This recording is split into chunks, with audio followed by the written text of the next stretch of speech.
The sun was setting, casting long shadows over the narrow trail that wound through the woods.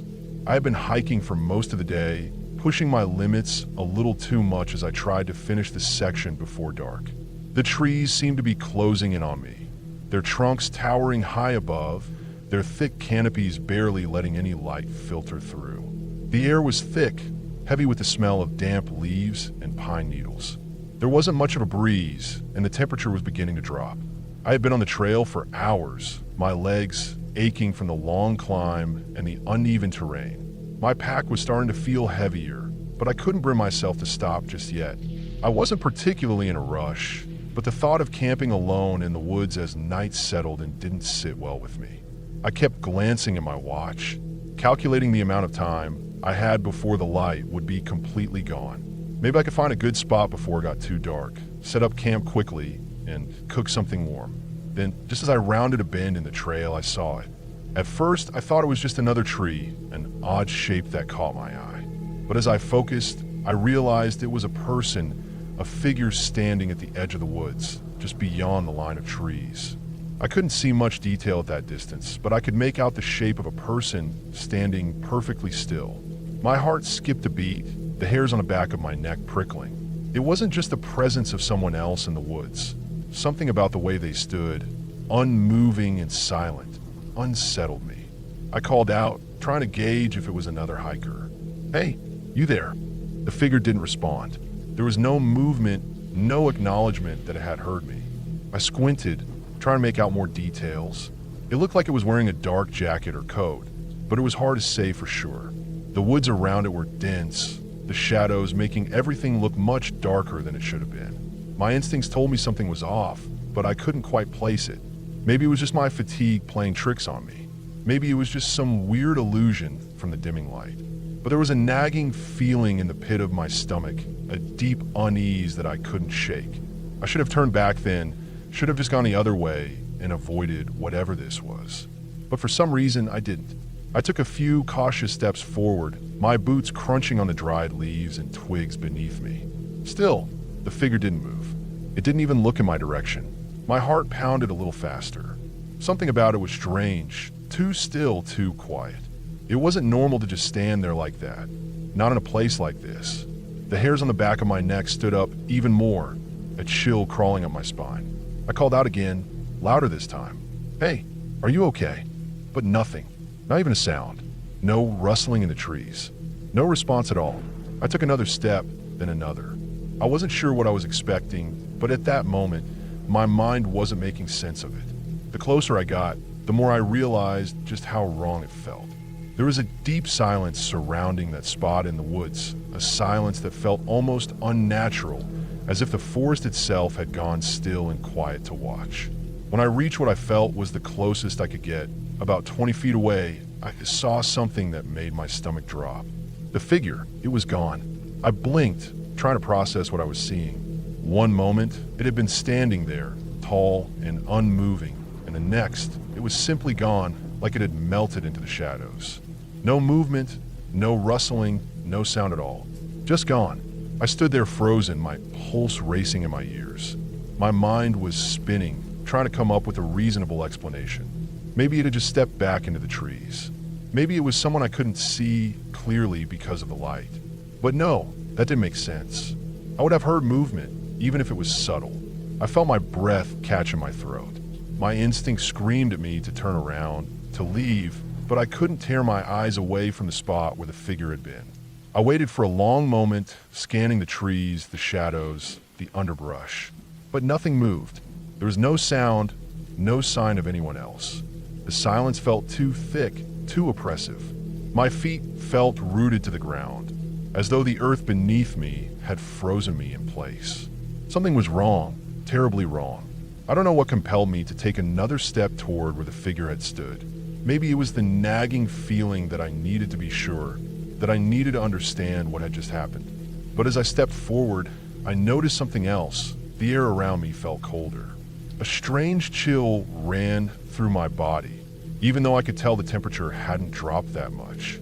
I swallowed hard, forcing myself to keep moving, despite every instinct telling me to turn and run. I took another few steps, Then I saw it, a movement just at the edge of my vision, something shifting in the shadows. My heart jumped in my chest, and I spun around, instinctively reaching for my flashlight, my fingers trembling as I turned it on. I shone the light across the forest floor, over the trees, through the underbrush, but there was nothing. I could feel my breath coming faster now, panic starting to rise in my chest. There was something out there. I wasn't imagining it. The air felt too heavy. I wasn't alone. I was sure of it now. Someone or something was watching me. The hairs on the back of my neck prickled again, and I spun around once more, my heart thumping painfully in my chest. But the figure, whatever it had been, was still gone. I couldn't stand it anymore. The fear, the uncertainty, the feeling of being watched.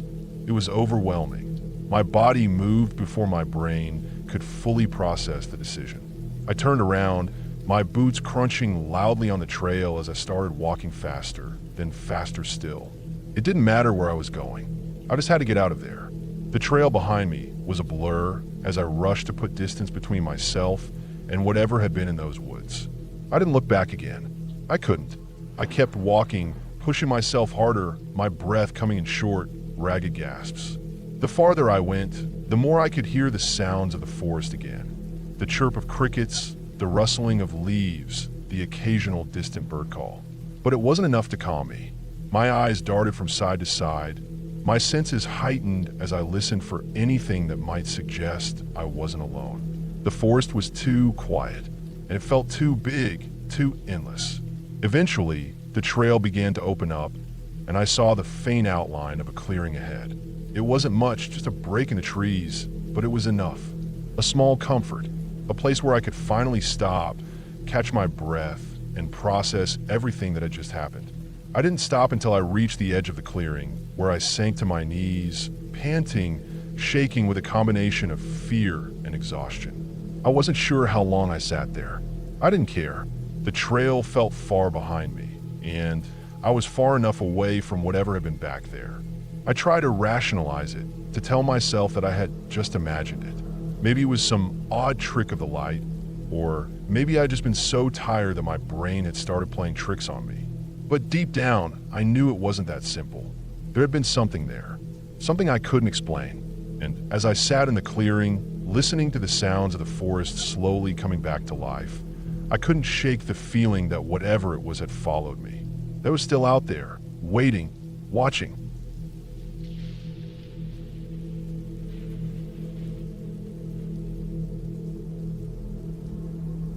I set out for my hike that morning with a full pack, expecting a long day on the trail. The sun was barely up, and the forest around me was still damp with the morning dew. I hadn't been on this trail in a while, but it was familiar enough. The same trees, the same winding path, the same quiet solitude I craved.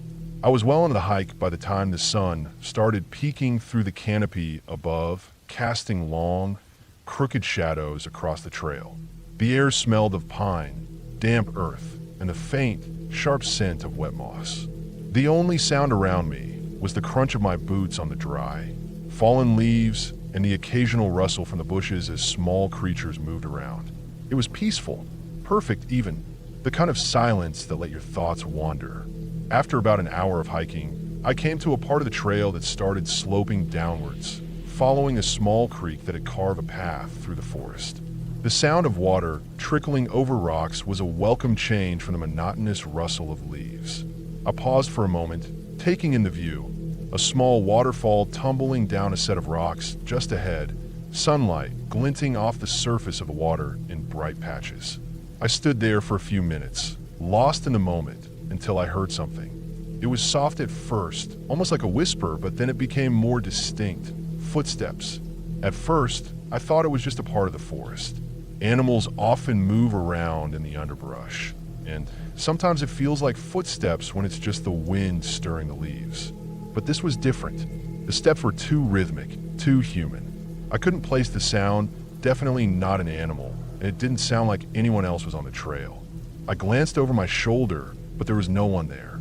The path behind me was empty, the trees stretching in a quiet, undisturbed line. I told myself I was just hearing things and shook it off, turning back to the trail ahead. As I resumed walking, the sound of the footsteps continued. It wasn't close enough to be right behind me, but it was there, keeping a steady pace, always just behind. At first, I thought I was imagining it, but as I continued, I realized it wasn't stopping. I picked up my pace a little, and to my growing confusion, the footsteps picked up as well, matching my speed exactly. If I slowed down, they slowed down too. If I sped up, they followed suit. I stopped in my tracks, my heart starting to beat faster. I turned around sharply, scanning the trail. There was nothing, just the usual path, trees, ferns, rocks.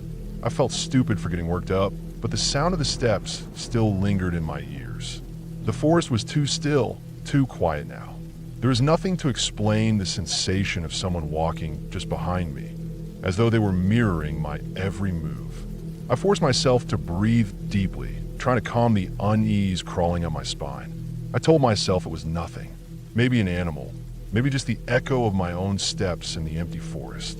But I knew it wasn't just that. It wasn't an echo. It was too deliberate, too close.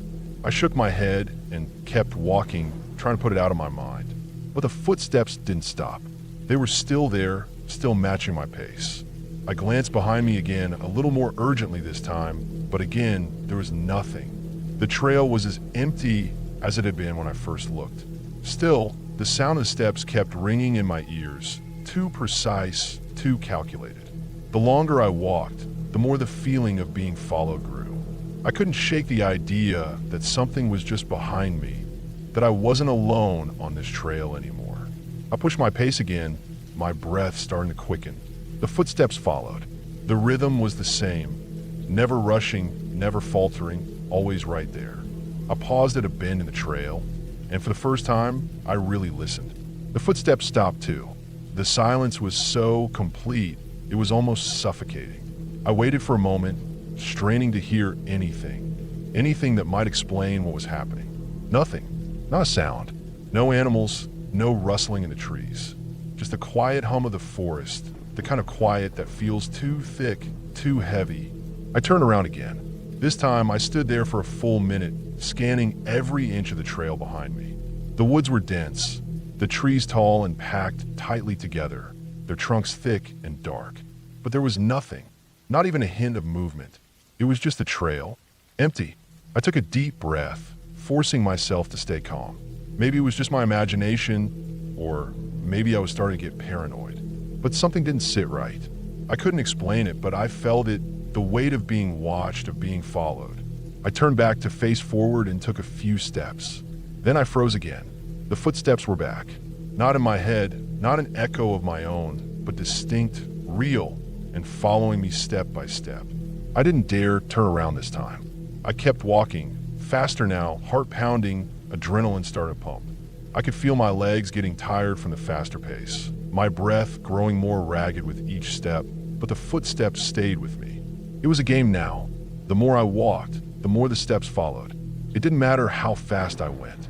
The shadow was always right behind me, never speeding up, never slowing down. I had to get away. I had to leave this place. I rounded a corner in the trail, hoping to lose whatever it was behind me. But when I glanced back, there was nothing. For the first time since it all started, I felt a moment of relief. No footsteps, no shadow. I stopped dead in my tracks, my body sagging with exhaustion and fear. I was shaking now, the tension in my body too much to keep up with. The trail was empty. I let out a long, slow breath, feeling the panic finally start to fade. There was no one there.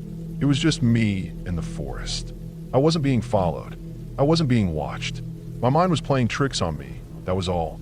I stood still for a moment longer, letting my heart rate slow, trying to gather myself. I looked back once more, just to reassure myself, and that's when I saw it.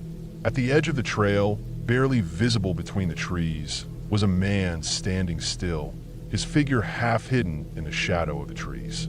I froze. He wasn't looking at me. His head was tilted down like he was studying the ground, but I could see enough to know that he was real. I didn't know how long he'd been there, standing just out of sight. He hadn't made a sound. He hadn't moved a muscle. My heart raced again, faster this time, pounding in my chest. I stood there for a moment, not knowing what to do, caught between the need to run and the instinct to stay still. Then, slowly, the figure straightened up. He didn't move toward me, but he didn't walk away either.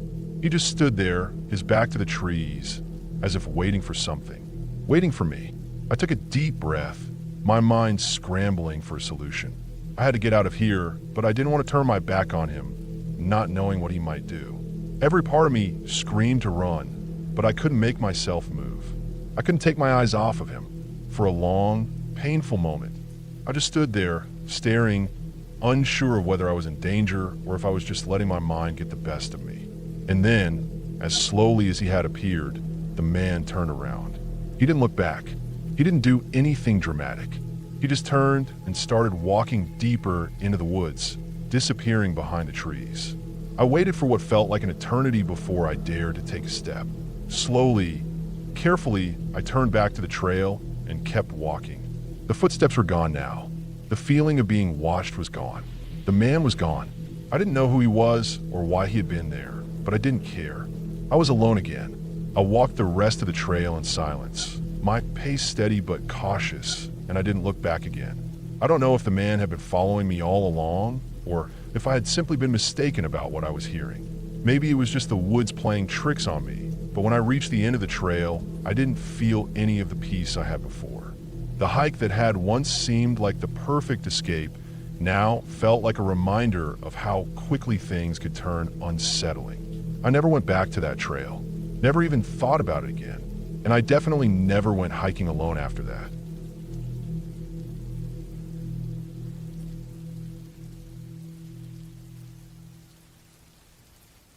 I was out in the woods that afternoon, hunting alone like I usually did when the weather was right. The trees stood tall and thick, and the smell of fresh pine filled the air. It was one of those crisp autumn days where the sun barely pierced through the canopy, and everything was damp from the morning mist. I was used to this, used to the solitude, the quiet, and the feeling of being part of nature. It was my escape.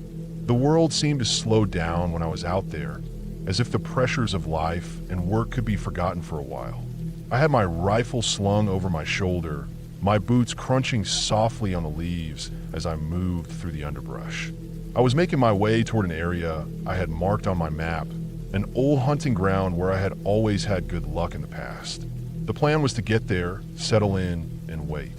I didn't have high expectations. It wasn't about getting a kill today.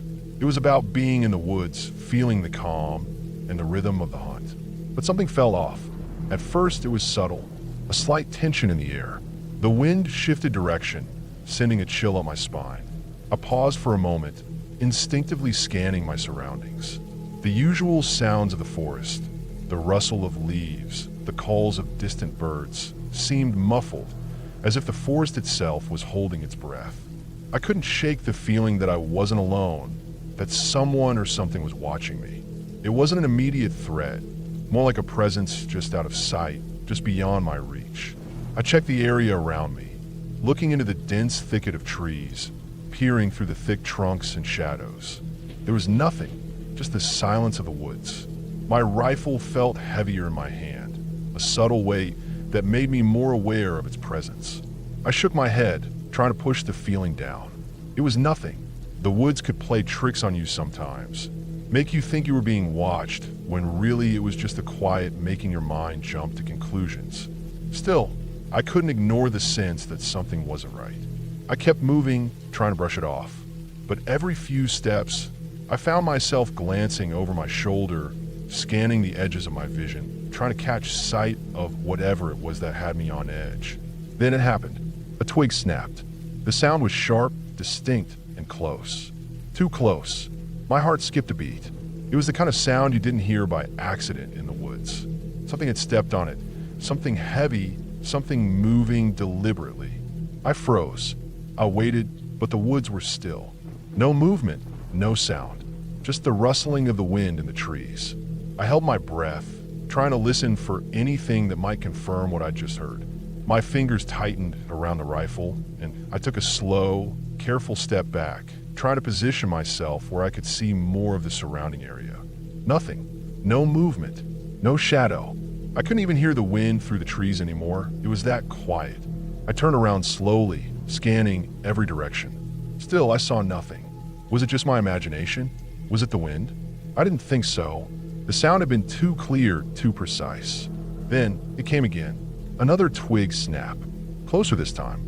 I didn't hesitate. I spun around, my rifle raised, expecting to see something or someone standing there. But the space behind me was empty. No one. Nothing. I felt the hairs on the back of my neck stand up as I stood there, straining my ears, trying to hear something, anything that would explain what was happening. But there was nothing. I took a few more steps forward, my heart pounding in my chest. I couldn't shake the feeling that something was behind me, moving through the woods, always just out of view.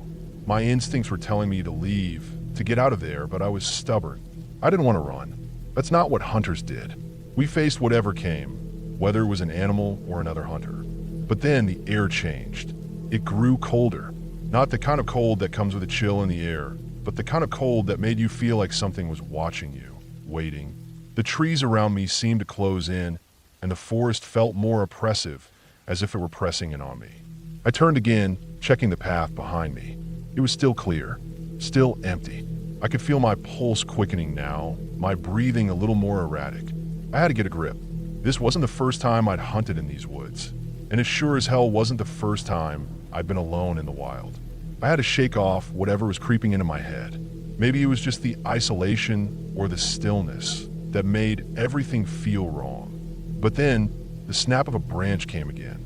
This time it was closer, so close that I could almost hear the weight of it, of someone moving quietly through the forest. I couldn't see them, but I knew something was there. Something was watching me. My eyes darted around, checking every shadow, every movement in the trees. I could hear my breath now, sharp and quick in my ears. My rifle felt heavier than before, and I was starting to second-guess my decision to stay. That's when the footsteps started. They were slow at first, almost tentative, but they were unmistakable. A person was walking through the woods behind me, trying to stay quiet, but not succeeding. Each step was deliberate, but the sound of boots on the forest floor was clear. The panic hit me like a punch to the gut. I wasn't alone. I didn't stop to think. I didn't stop to reason. I turned and bolted. I ran faster than I thought I could, my boots thundering against the forest floor, the trees flashing by in a blur. I wasn't looking back. I couldn't. I just focused on getting to my car, the only safe place I knew. I didn't care if it was just some other hunter or someone else out there. The woods weren't supposed to be like this. The woods were supposed to be calm, peaceful, my escape from everything else. But now they felt wrong, like a trap. As I ran, I could hear the footsteps behind me, closer now. Whoever it was, they weren't trying to hide anymore. They were coming for me. I stumbled over a tree root, my hands scraping against the rough bark as I tried to catch myself. The panic surged through me, clouding my mind. I couldn't let myself fall. I couldn't let myself be caught. I had to get to the car. The path seemed to stretch on forever, the trees closing in around me, blocking out the light. I kept running, faster now, the sound of my own breathing loud in my ears. I wasn't looking back. I couldn't afford to. My only focus was the parking lot where I had left my car. I reached the edge of the woods and saw the break in the trees ahead. The small dirt road that led to the parking lot was visible in the distance, a slice of familiarity in the middle of all this madness. But the footsteps were still there, still behind me. I could see my car now, just a few yards away. My heart pounded in my chest as I sprinted toward it, desperate to make it. The door was only a few steps away when I heard the sound of a twig snapping behind me again. This time it was right at my back. I didn't turn around. I threw open the door, jumped into the seat, and slammed it shut, locking the door with trembling hands. I didn't look back at the woods. I sat there for a moment, hands on the steering wheel, trying to catch my breath. I was shaking, my heart still racing, and the feeling of being watched lingered. But there was nothing behind me now. No footsteps, no twig snapping. Just the hum of the engine and the slow return to calm. I started the car and pulled away, not looking back once. As I drove down the dirt road, I glanced in the rearview mirror, half expecting to see someone following me. But there was nothing, just the empty road stretching out behind me. I didn't go back to the woods after that day.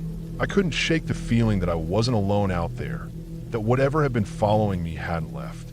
But I also knew that whatever it was, it had gotten what it wanted. It had made its presence known. And for me, that was enough. I wasn't about to find out what came next.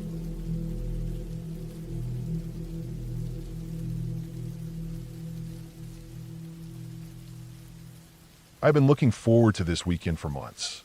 A small, remote cabin in the woods, all to myself, with nothing to do except relax, get away from work, and disconnect from the world. No phone signal, no internet, no distractions. Just me, the trees, and the quiet. The cabin was secluded, the kind of place you could only reach by winding down narrow dirt roads, surrounded by nothing but the thick forest. The kind of place where you could leave everything behind and just exist. I arrived Friday afternoon, after a long drive that took me through little towns and then to the end of a narrow gravel road that led me to the cabin. It looked exactly like I'd imagined. A small wooden structure, set back against the trees, with a porch and a large stone fireplace. There was a worn-out rocking chair on the porch and a large window that looked out over the forest. I could already feel the peacefulness of the place wrapping around me. After unloading my bags and making myself at home, I spent the rest of the day exploring the area, taking in the fresh air, and taking some pictures of the scenery. By the time the sun started to set, I was ready to settle in for the night. I made myself some dinner in the small, rustic kitchen, then sat by the fire for a while, reading a book I had brought along. As the night deepened, I noticed how still everything was. No noise, just the crackling of the fire and the occasional rustling of leaves outside. It was the kind of silence that presses against you, the kind that makes you feel like you're the only one left in the world. I stayed up late, not wanting to waste the peace, but eventually I felt my eyes growing heavy. I put the book down, dimmed the lights, and went to bed. The bed was surprisingly comfortable, and as I pulled the thick, warm blankets over me, I drifted off to sleep. It was a little after midnight when I was awakened by a noise. At first, I thought it was just the house settling, the wood creaking under the weight of the night. But then it came again, louder this time. Footsteps. At first, I thought maybe it was just an animal outside, maybe a deer or some other creature walking around the cabin. But the footsteps sounded too heavy for that, too deliberate, like someone walking above me. My heart started to race. The cabin was small, and there was no second floor, no attic. The idea of someone being up there didn't make sense. I lay there, frozen, listening intently. The footsteps continued, slow and heavy. They moved across the floor above me, each step echoing through the silence. And then I heard something else. Breathing. Deep, labored breathing, like someone was struggling to catch their breath. The kind of breathing that doesn't belong in a quiet, isolated cabin in the woods. I lay there for what felt like hours, too scared to move, too afraid to make a sound. The footsteps continued, followed by the occasional sound of heavy, uneven breaths. It was impossible to ignore now. There was someone or something in the cabin. I was suddenly wide awake, my heart pounding in my chest. I tried to convince myself that I was just hearing things, that it was nothing. But deep down, I knew it wasn't. I wasn't alone in the cabin. The idea of sitting there and doing nothing was unbearable. I grabbed my flashlight from the bedside table, my hands shaking as I flicked it on. The beam of light cut through the darkness, but I didn't want to move. What if it was someone? What if they were still there, listening to me, waiting for me to make a sound? The breathing continued, and the footsteps moved again, now closer to the door that separated the living room from the bedroom. I didn't know what to do. I knew I couldn't just stay there. I gathered every ounce of courage and quietly slipped out of bed, moving as silently as I could across the room. I shined a flashlight toward the door, trying to peer out into the dark living area, but everything seemed still. Too still. I waited for what felt like forever, my ears straining for any sound. But all I could hear was the pounding of my own heart. I finally moved toward the door, each step feeling like it took an eternity. I opened the door slowly, trying not to make a sound. The living room was empty. The cabin was still, but my heart didn't slow down. I could still hear the footsteps above me, slow and deliberate, like they were just out of reach, waiting for me to turn around. I shone the light up toward the ceiling, but there was nothing. No sign of movement. Just silence. I checked the kitchen. I checked the bathroom. Every corner of the cabin was empty. No one was there. No sign of anyone having entered the cabin. No sign of any disturbance. I stood in the middle of the living room, breathing heavily, trying to make sense of what was happening. But the footsteps didn't stop. They were still there, moving, slow, and deliberate, just above me. I couldn't explain it. There was no way someone was up there. No way someone had gotten in. I went back to the bedroom, my flashlight shaking in my hand. I looked up at the ceiling again, trying to see something, anything, but there was nothing. No sign of anyone being there. The house was as it should have been. I sat down on the edge of the bed, my head spinning. I was starting to doubt myself. Maybe it was just the wind. Maybe it was just my imagination. I told myself that over and over, trying to convince myself that I wasn't losing my mind. But the footsteps didn't stop. The breathing, too, continued. Heavy, uneven. It was like someone was right above me, waiting. I couldn't take it anymore. I had to leave. I had to get out of there. I grabbed my jacket and the flashlight and hurried to the door. I threw it open, the cold air biting in my face as I stepped outside. The forest was silent. Nothing moved. It was just me, standing on the porch, staring into the darkness. I felt like I was losing my mind. The cabin had to be empty. There was no way I had heard what I thought I'd heard. But deep down, I knew I wasn't imagining it. Someone had been in the cabin with me. I stood there for a long time, trying to gather my thoughts, but the footsteps didn't stop. They kept moving above me, getting louder, as though whatever it was moving closer. I decided to go back inside, but this time I locked the door behind me. I sat in a chair, keeping the flashlight trained on every corner of the room, every shadow. The breathing didn't stop. It was still there, still heavy, still just out of sight. I didn't sleep that night.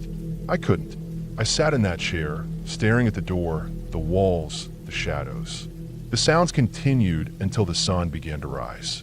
By morning, the footsteps had stopped. The breathing was gone. Everything was still again. I didn't stay another night.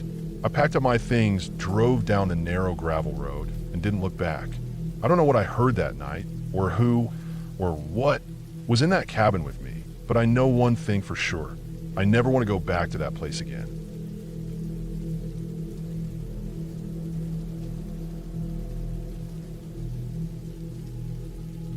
I was out there alone, a few miles into the hike, the trail winding through the dense forest, the sunlight filtering through the canopy in spots, casting a flickering glow on the ground. My boots crunched on the loose gravel, the quiet solitude wrapping itself around me like a familiar cloak. This was one of my favorite hikes, a long stretch that led up into the mountains, with the promise of sweeping views from the top. But today, there was something different in the air, something that made my skin tingle, but I couldn't quite put my finger on it.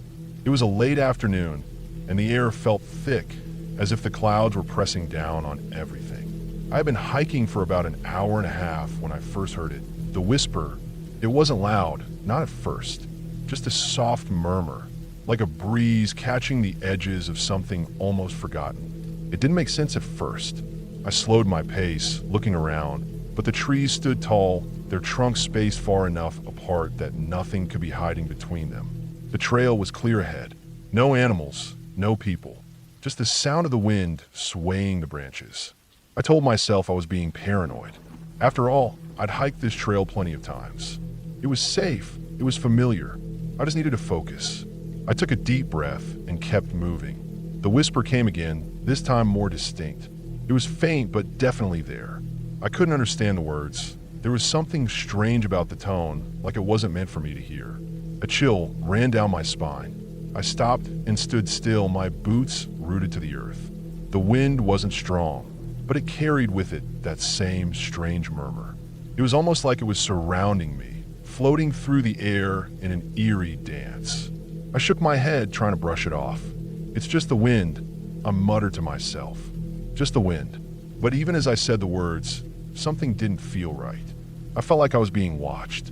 The hairs on the back of my neck prickled. I had been alone on these trails before, in the middle of nowhere, surrounded by nothing but trees and the occasional bird. This was different. There was a presence in the air, one I couldn't see but felt like something was waiting just beyond my sight. I kept walking, tried to ignore the growing unease building up inside me. But then the whisper came again, louder this time, closer.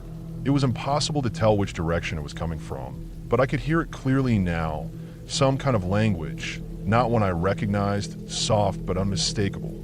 My heart thudded in my chest. "Who's there?" I called out, my voice cutting through the quiet of the woods. My words seemed to disappear into the trees, swallowed by the vastness.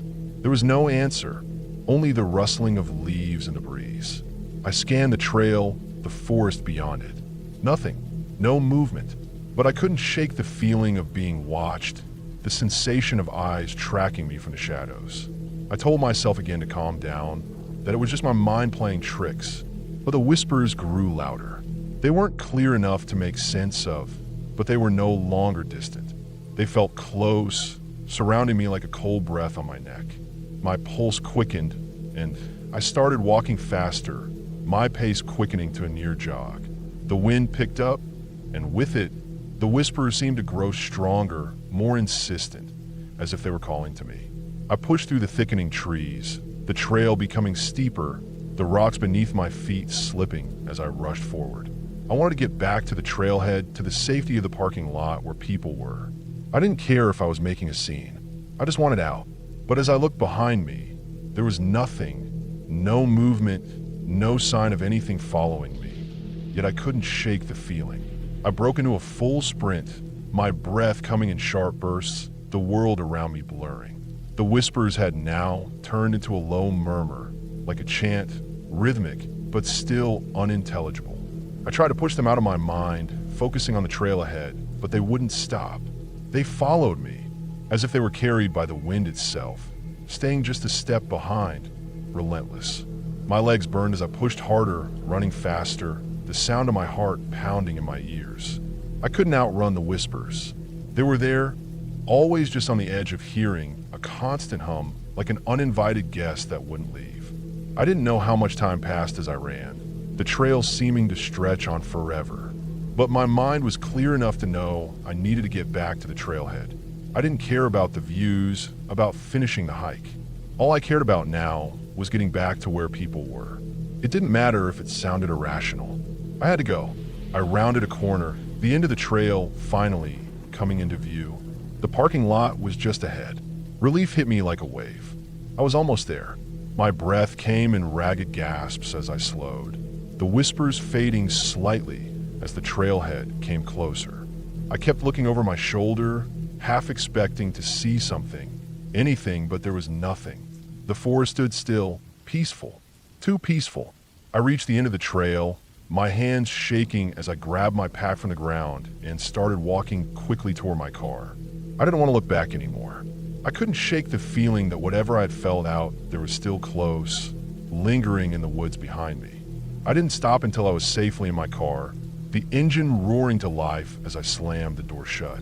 My hands were trembling on the wheel, my heart still racing. I couldn't explain it. There had been no one out there.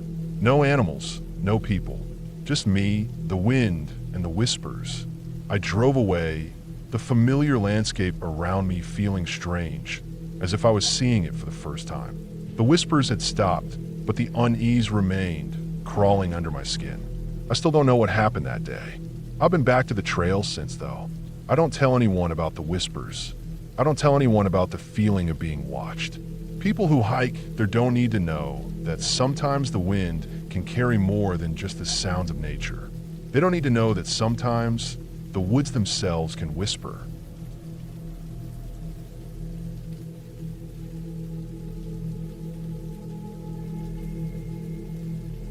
It was a late night, and I was driving through a remote stretch of highway somewhere in the middle of nowhere. The road stretched out endlessly, surrounded by trees and rugged terrain that felt like it went on for miles without a single sign of civilization. My headlights cut through the thick darkness, illuminating nothing but empty road and the occasional silhouette of trees. It was the kind of desolate stretch that made you feel like you were the only person left on Earth. I'd been driving for hours. The only sound was the hum of my car's engine and the tires on the pavement. I hadn't seen another car for what seemed like an eternity. My eyes were getting heavy, and I had to fight to keep from nodding off. I'd been on the road since early morning, and I still had a good few hours left to go before I reached my destination. The only rest stops were tiny, run-down places off the highway, and none of them seemed inviting. I wasn't exactly in the mood to pull over into a dimly lit, deserted area. I kept pushing forward, telling myself that I'd stop soon. The road ahead was empty, just a narrow strip of asphalt cutting through the dark, with no lights and no signs of life. That's when I saw her. I first noticed a figure standing in the middle of the road, maybe 100 yards ahead. At first, I thought it was just a mirage or a trick of the headlights. It was late, my eyes were tired, and the road had been playing tricks on me all night. But as I got closer, I saw that it was a woman, standing alone in the middle of the highway. She was dressed in a white dress, though I couldn't make out much more than that. Her hair seemed long, maybe dark, though the headlights didn't show enough for me to be sure. What struck me immediately was how she was just standing there, completely still, with her arms slightly outstretched, as if she was waiting for something. It wasn't normal. Nobody just stands in the middle of a highway at this hour. I instinctively hit the brakes, slowing the car down as I got closer. Something about the whole situation made me uneasy. Was she in trouble? Maybe stranded? My mind raced as I tried to think of any possible explanation. As I neared her, I could see her more clearly now. She wasn't moving at all, not even a twitch. It was like she was frozen in time, her gaze fixed on me, though I couldn't make out any details of her face from the distance. I slowed the car down to a crawl, my foot hovering over the brake in case I needed to stop completely. There were no other cars in sight, and the road was narrow. If I passed her without stopping, I might hit her. I couldn't just leave her there, even though everything about the situation felt off. I was close now, within maybe 20 feet of her, and I could see that she wasn't moving at all. No sign of life. She didn't flinch when I slowed down, didn't even seem to acknowledge the sound of the car's engine. That's when the hair on the back of my neck stood up. Something wasn't right. And then, just as I was about to roll my window down to ask her if she needed help, she vanished. I'm not talking about her walking away or running into the woods. I mean, she was standing right there, and then, just as quickly as I'd seen her, she was gone. Like someone had just erased her from existence. I slammed my foot on the brake, the car coming to an immediate halt in the middle of the road. My heart was pounding in my chest, adrenaline surging through my body. I looked around, my eyes frantically searching the darkness for any sign of her, but there was nothing.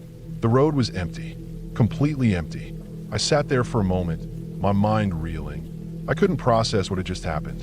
It didn't make sense. How could someone just disappear like that? I had seen her, no doubt about it. I wasn't imagining things. I hadn't fallen asleep at the wheel. My eyes had been wide open the entire time. And yet, she was gone. I tried to tell myself that I must have been seeing things, that my exhaustion had gotten the better of me. Maybe it was a trick of the light, or some weird optical illusion created by the headlights bouncing off the road. But the more I thought about it, the less convinced I was that I had just imagined it. Something about the way she had been standing there, motionless, unnaturally still, felt real. I sat there for what felt like an eternity, my hands gripping the steering wheel.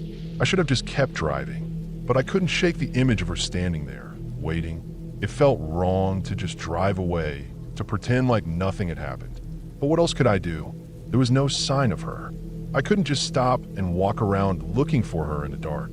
I was out in the middle of nowhere, and there was no telling what could be out there in the woods or along the road.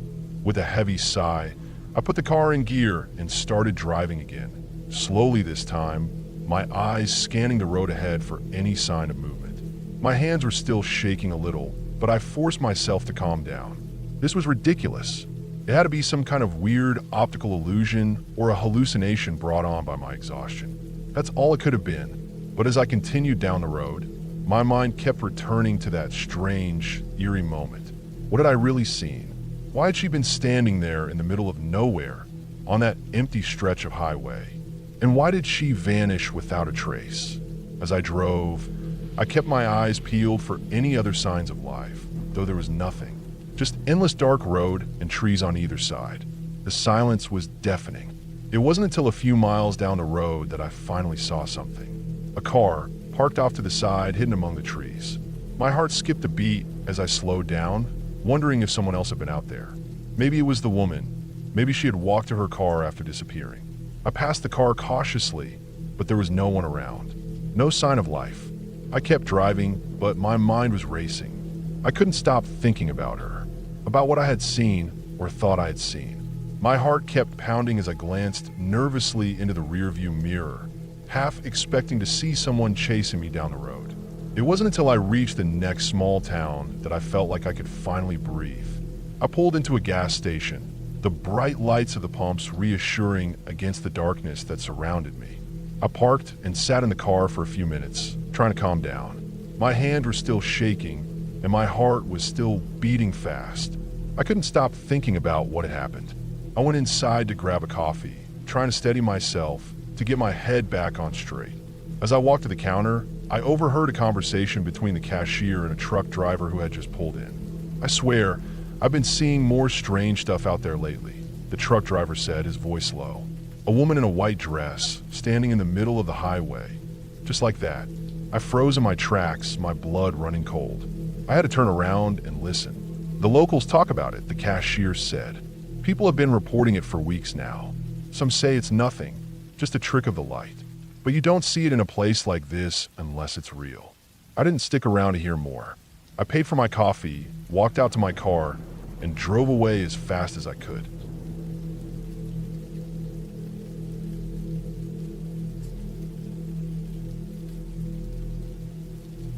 I had always loved camping. The quiet, the solitude, and the escape from the hustle of everyday life were things I craved. This particular weekend, I had chosen a spot near a secluded lake I had heard about from a fellow hiker.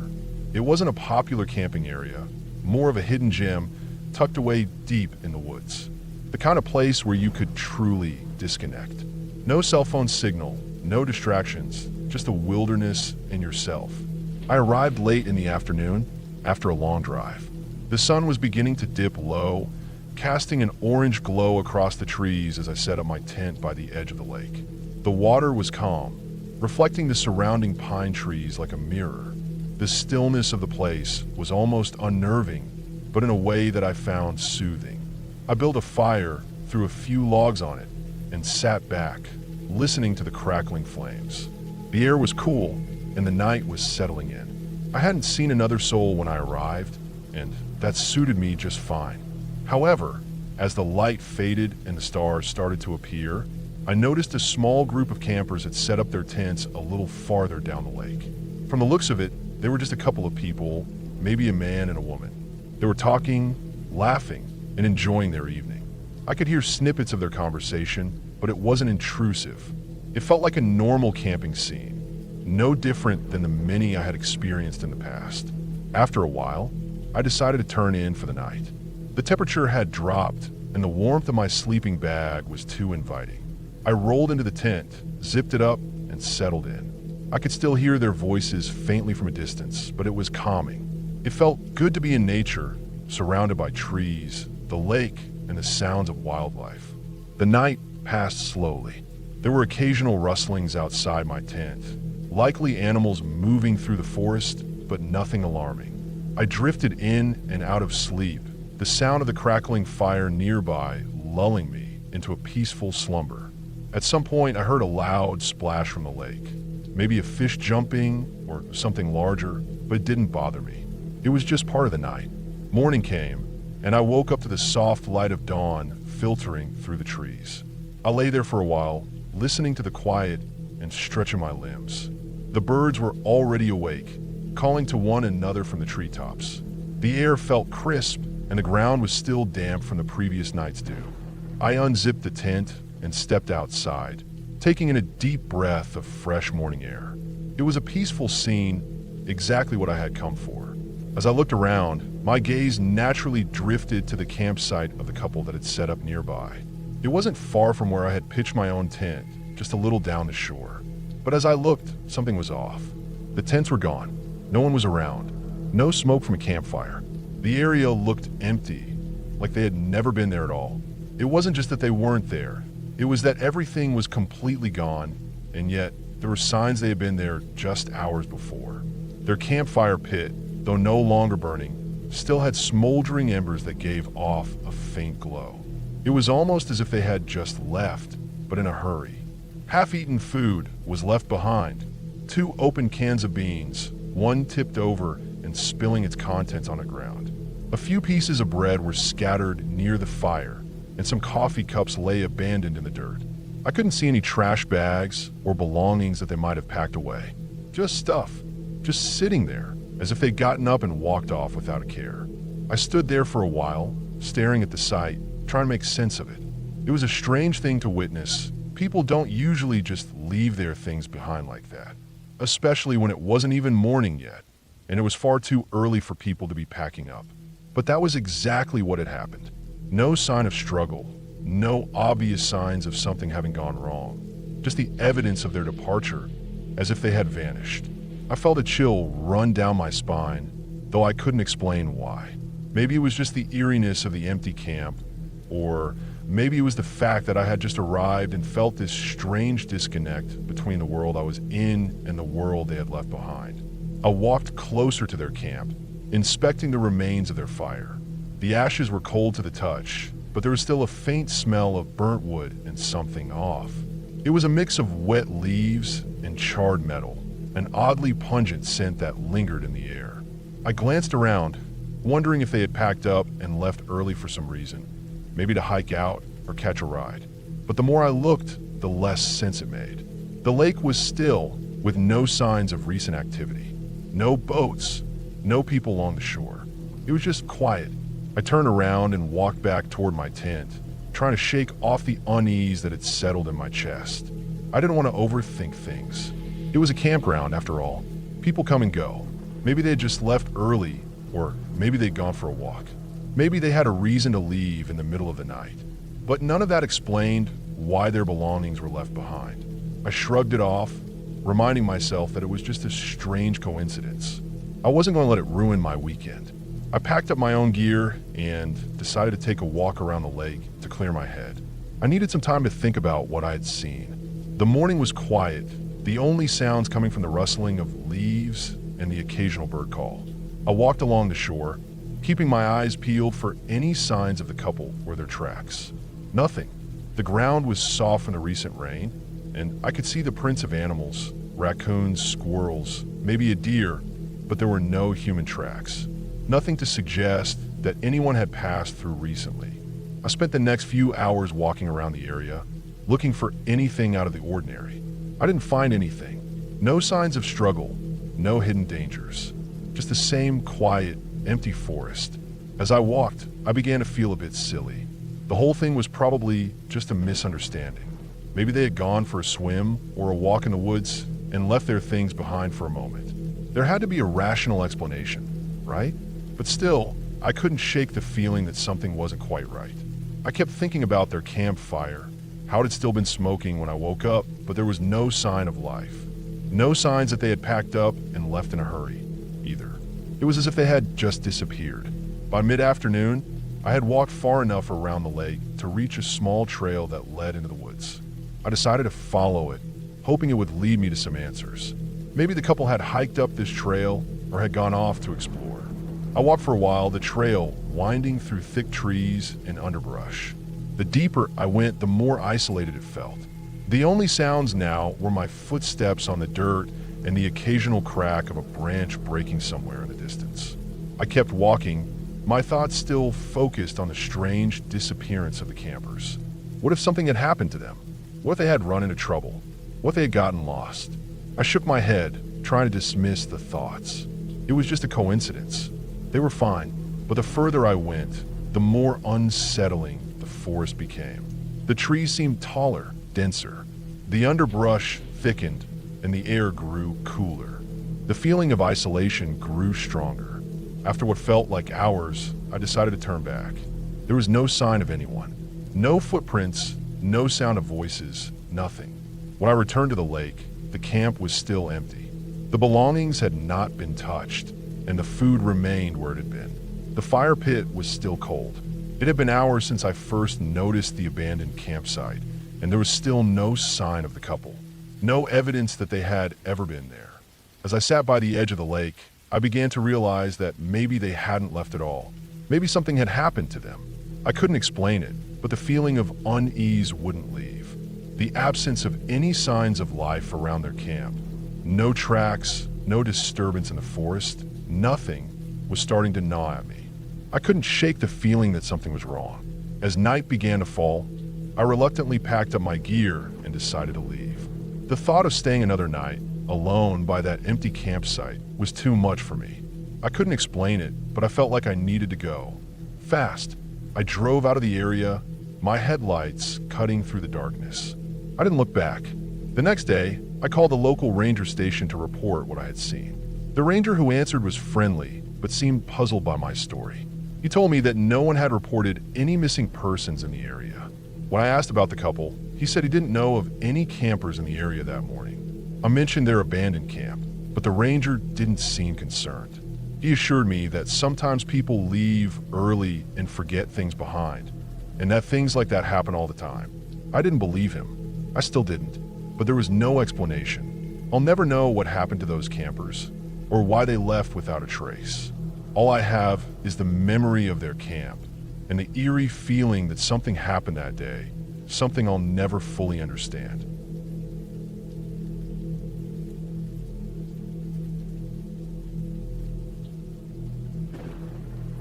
I was driving through a rural part of the state, the kind of place where the roads get narrow and the trees grow thick on both sides, making everything feel enclosed.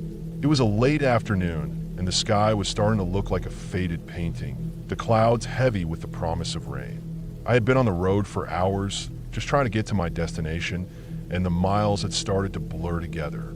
The radio was silent, the kind of quiet that happens when you've been driving alone for too long.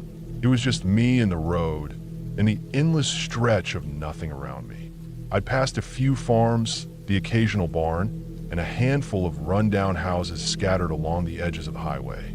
There was something about this stretch of road that felt wrong, though something off, like I was driving through a place forgotten by time. It wasn't that it was dark or creepy, but there was a certain stillness, a kind of heaviness in the air. The trees along the road were thick, their branches hanging low and tangled, blocking out most of the light. I felt like I was being swallowed up by the landscape, like the world outside the car didn't exist anymore. I wasn't paying much attention to the houses I passed, but as I came up on one, something made me glance over.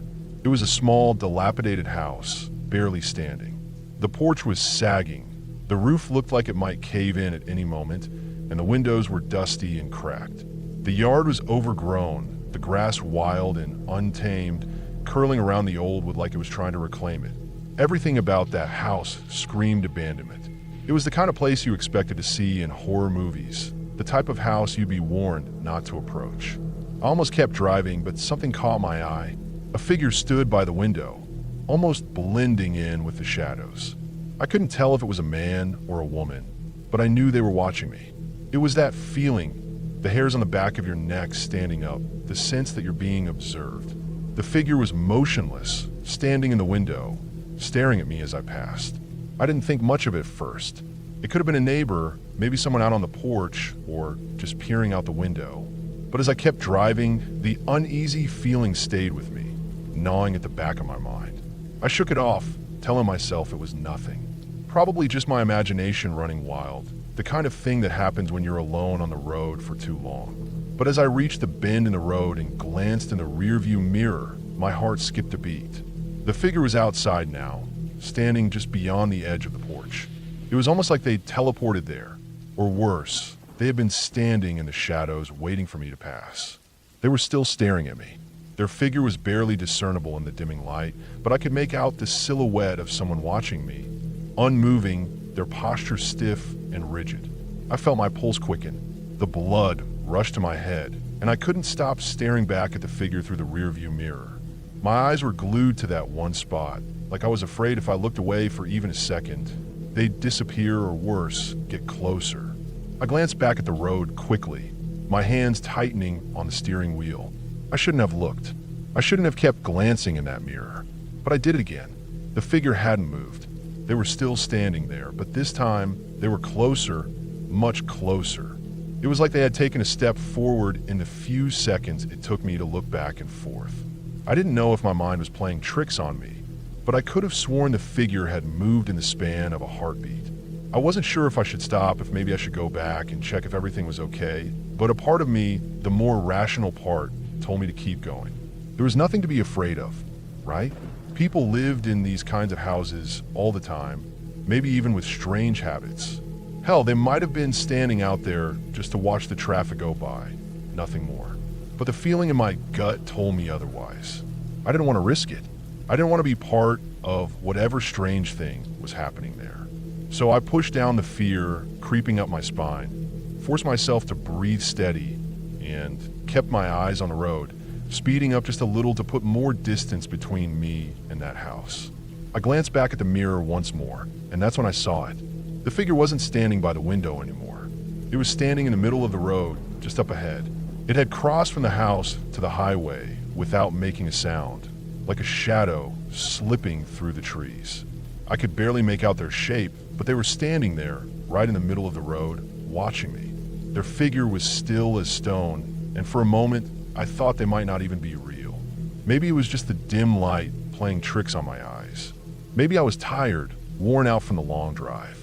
But I wasn't that tired. My hands were sweating, and my heart was pounding in my chest.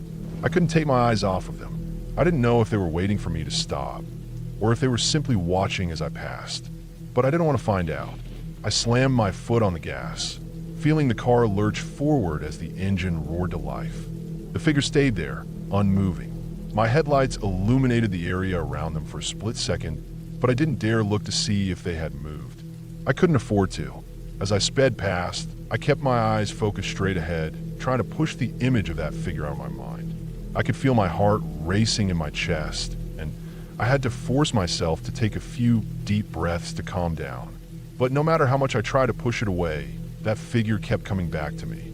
They were still out there, standing in the middle of that road, waiting for someone. I kept driving, not daring to glance in the rearview mirror again. I didn't want to see anything else. I didn't want to know if they had followed me or if they were still out there, standing in the dark. It wasn't until I reached the next town, another hour down the road, that I finally pulled over to catch my breath.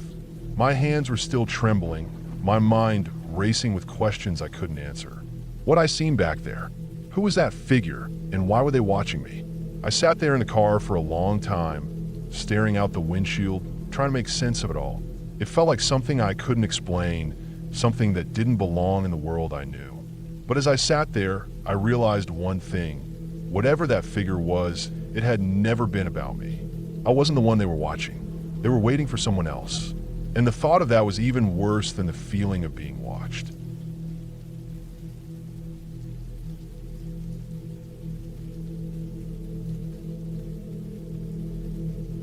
I had always been drawn to the mountains. There was something about the vast, untamed wilderness that called to me, a place where silence held a certain weight, where every breath of wind felt like a secret. I've been hiking alone for years, and this ridge had become one of my favorite spots. It wasn't particularly popular or well-known, which made it feel like a hidden gem, a place I could lose myself to the rhythm of the climb. The morning was crisp, the air still cool from the previous night's frost. The sun hadn't fully broken over the ridge yet, casting long, cool shadows on the trail. The dirt path was firm beneath my boots, the crunch of gravel the only sound accompanying my steady footsteps. I hadn't planned for a long hike today, just a quick trek up to the top of the ridge to catch the view and then head back. My pack was light, just a few essentials: water, snacks, a first aid kit, and my camera. The kind of gear I could carry without thinking about it. I was about halfway up when I saw it. A figure standing at the top of the ridge. At first, it seemed like a trick of the light, something my eyes were playing on me. The morning sun was still low, and the shadows could easily make things seem out of place. But no, there was definitely someone standing there. It wasn't like any hiker I'd ever seen. The figure was too still, too unmoving. From where I stood, it was far enough away that I couldn't make out any details. Just a silhouette against the sky, dark and sharp. It was a human shape, but there was something about it that felt wrong. The way it was positioned, the way it stood there without any movement, it didn't feel natural. It was as if it was just watching, waiting. I froze for a moment, my heart skipping a beat. I didn't want to make any assumptions, but I couldn't shake the unsettling feeling crawling up my spine. I called out, my voice loud against the emptiness of the mountain. "Hey, you get up there." My words were swallowed by the wind. The figure didn't respond. It didn't even flinch. It was like it didn't hear me, or worse, like it wasn't alive at all. That thought shot through me like a bolt of electricity. I took a step forward, my eyes never leaving it, but still, there was no movement, no response. I called again, louder this time, my voice tinged with irritation and nervous energy. "Hey, are you okay?" Nothing. No answer. No sign of life. The figure just stood there, staring down at me. The longer I looked, the more wrong it felt. There was something off about the way it stood, like it didn't belong in the world of flesh and blood. There was no way to explain it logically, no way to put into words the way my instincts screamed at me to run. So, I did what my gut told me to do. I turned around. My hands are shaking slightly as I reach for my water bottle, trying to force myself to focus on anything but the figure. The sound of my own breath was harsh in my ears as I tried to ignore the growing sense of unease that had begun to fill the space around me. I knew I had to get off that ridge. I had no reason to be scared. I was alone, yes, but I was experienced, and this trail wasn't dangerous, but it didn't matter. Something about the figure had rattled me to the core. I started to descend the trail, but I didn't look away. I couldn't. I had to keep my eyes on it, keep it in view. Every step down the ridge felt like it was dragging me farther from safety, farther from something I couldn't quite put into words. My pace quickened as I made my way down, my boots slipping slightly on the loose dirt. But I didn't care about the footing anymore. I just needed to be far away from that thing, whatever it was. With every step I took, the distance between us grew, but it felt like it wasn't enough. My heart raced, my breath coming out in shallow bursts. I kept telling myself it was fine. It was just a person. Maybe they were hiking in the opposite direction, and I hadn't seen them move yet. Maybe they were just resting or taking in the view. But the more I tried to rationalize it, the more the unease dug in. My eyes never left the figure, but now the shadows were lengthening, the sun creeping higher in the sky. The light had shifted enough that I could see more clearly, just enough to confirm something I already knew. The figure was still standing there. It hadn't moved an inch. I gripped my pack straps tighter, my knuckles white. It wasn't right. Nothing about this felt right. I couldn't shake the thought that I was being watched, that it wasn't just standing there for the view. The air around me felt too heavy, like I wasn't alone, even though I was the only person on the trail. My footsteps echoed in the silence, the rhythm of them growing faster, more frantic as I descended. Every part of me screamed to turn around and run, but I didn't. Something told me not to take my eyes off it. So I kept going, one foot after another, my gaze locked on the top of the ridge. The figure didn't move, didn't even twitch. It felt like hours passed, though I knew it had only been minutes. The closer I got to the base of the ridge, the more my fear morphed into something else, something primal, something I hadn't felt in a long time. It was the kind of fear you can't reason with, the kind that doesn't care about logic or experience. It's the kind of fear that makes you feel small and insignificant, like you're being hunted by something you can't even see. I reached the point where the trail split, where I could either continue down or head off into a small clearing. My legs burned from the descent, but I didn't care. I veered toward the clearing, my heart pounding in my chest. I knew I couldn't stop yet, not until I was sure I was far enough away. For the first time in years, I felt the urge to look behind me, to check if I was still being followed. But I didn't. I kept my eyes fixed ahead, my breath ragged. The clearing was empty, silent. It seemed like a safe place, a place where I could catch my breath, gather myself, and try to make sense of what was happening. But even as I stepped into the clearing, I didn't feel safe. The fear hadn't dissipated. If anything, it had only grown. I was still too close to that figure. Then as I stood there, my heart hammering, I felt it, a shift in the air, a feeling that the mountain itself had drawn a breath. I wasn't alone. Not anymore. I couldn't see anything, couldn't hear anything, but I could feel it. Something was moving, just beyond the trees, just beyond the clearing. It was subtle, barely perceptible, but it was there. I held my breath, straining to listen. And then I heard it, a sound. Not a voice, but a soft rustling, like someone walking through the brush. A step, and then another. It was behind me, slowly, deliberately. The sound was faint, but it was unmistakable. My blood ran cold. I didn't turn around. I couldn't. Every instinct in my body screamed to stay still, to stay silent. But I couldn't shake the feeling of eyes on me, of something lurking just out of sight, waiting. And that's when I understood the worst part of it all. The figure on the ridge wasn't alone. The woods around me seemed to hold their breath, the world pressing in. My legs were stiff, my chest tight, but I couldn't bring myself to move. Not until I was sure. Not until the rustling stopped, where I could finally bring myself to look. But it never stopped. The rustling came closer, louder now, but still I didn't look back. I was frozen, caught between fear and instinct. I had to get out of there. I had to leave. But the way out wasn't just a matter of turning around and walking back to the car. I had to move carefully, quietly. Every step felt like it could be my last. So I stayed still listening, waiting for whatever was out there to move on. And then just as quickly as it had started, it stopped. The rustling faded into the distance, and the air around me felt lighter. I waited for a long time before I could bring myself to stand. The silence was oppressive, but I knew it was safe to leave now. I didn't need to look back. I didn't need to know what had been out there. When I finally made it to the car, I didn't waste any time. I got in, started the engine, and drove away, my hands trembling on the wheel. I never looked back, but there was one thing I knew for sure. The figure on the ridge hadn't been the only one watching me.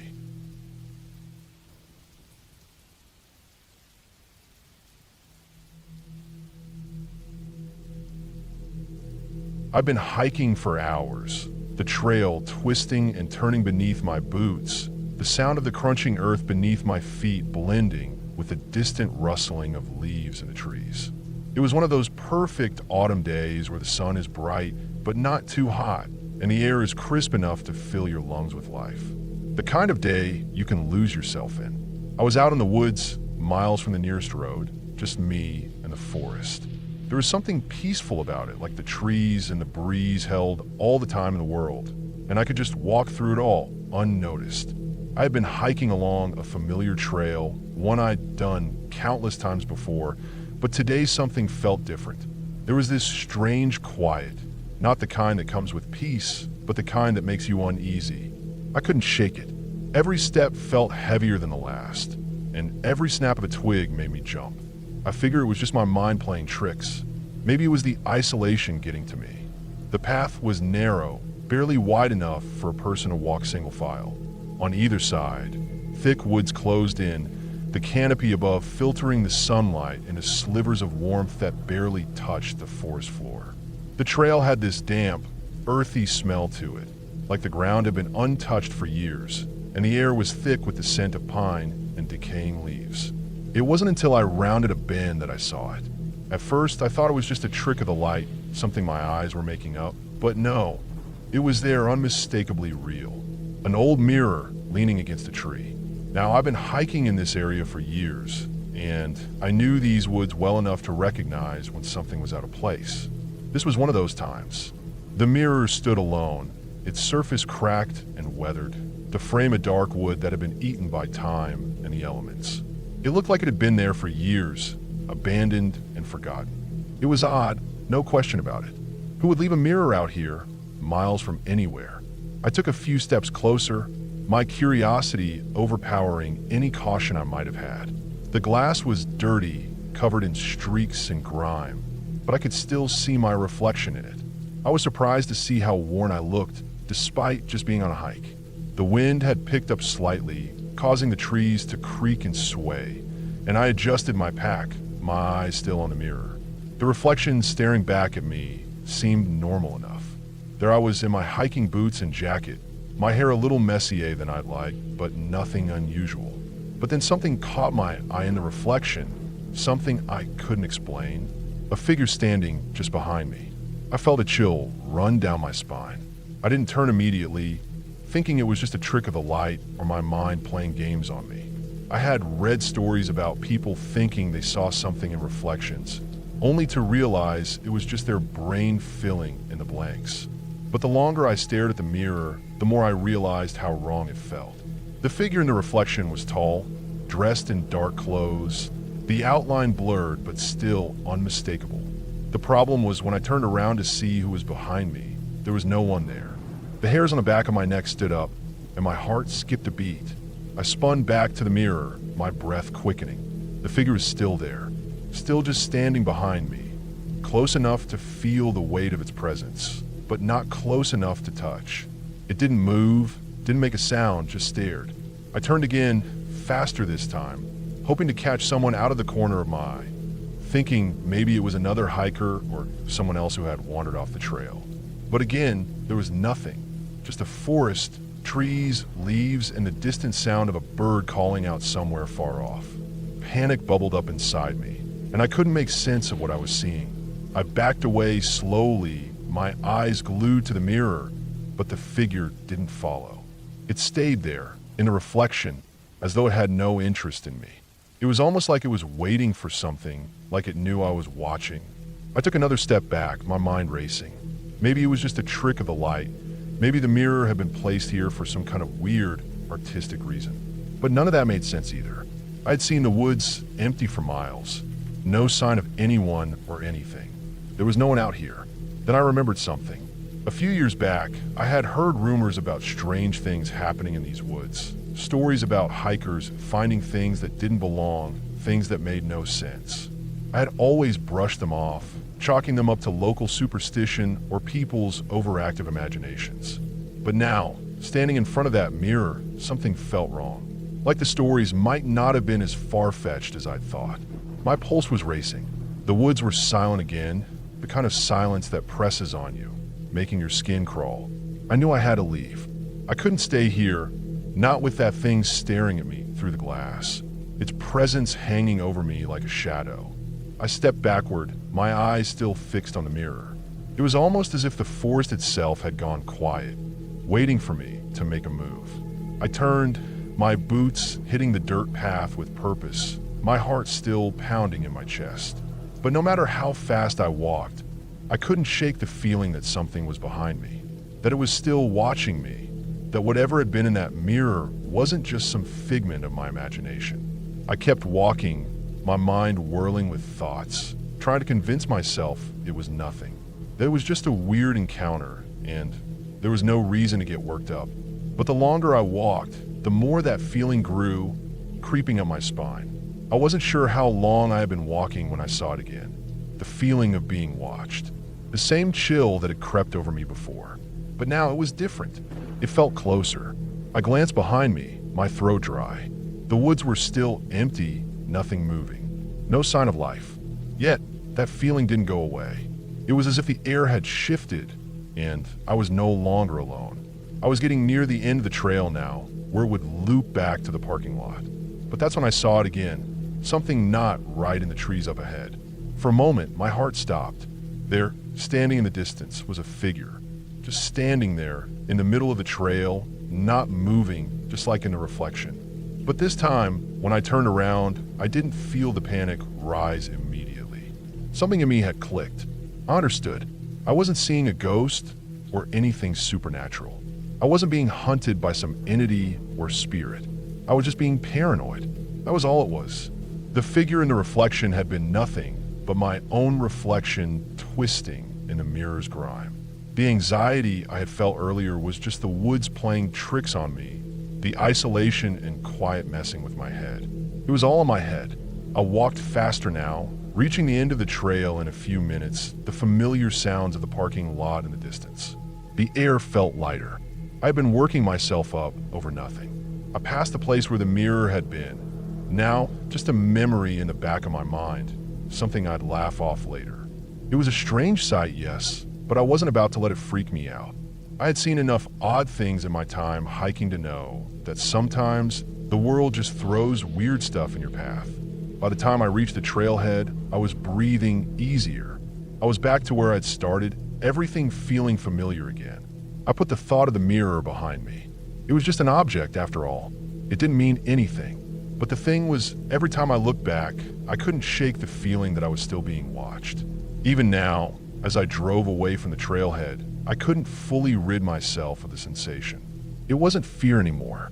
It was a deeper, more unsettling thought that maybe I hadn't been alone out there after all.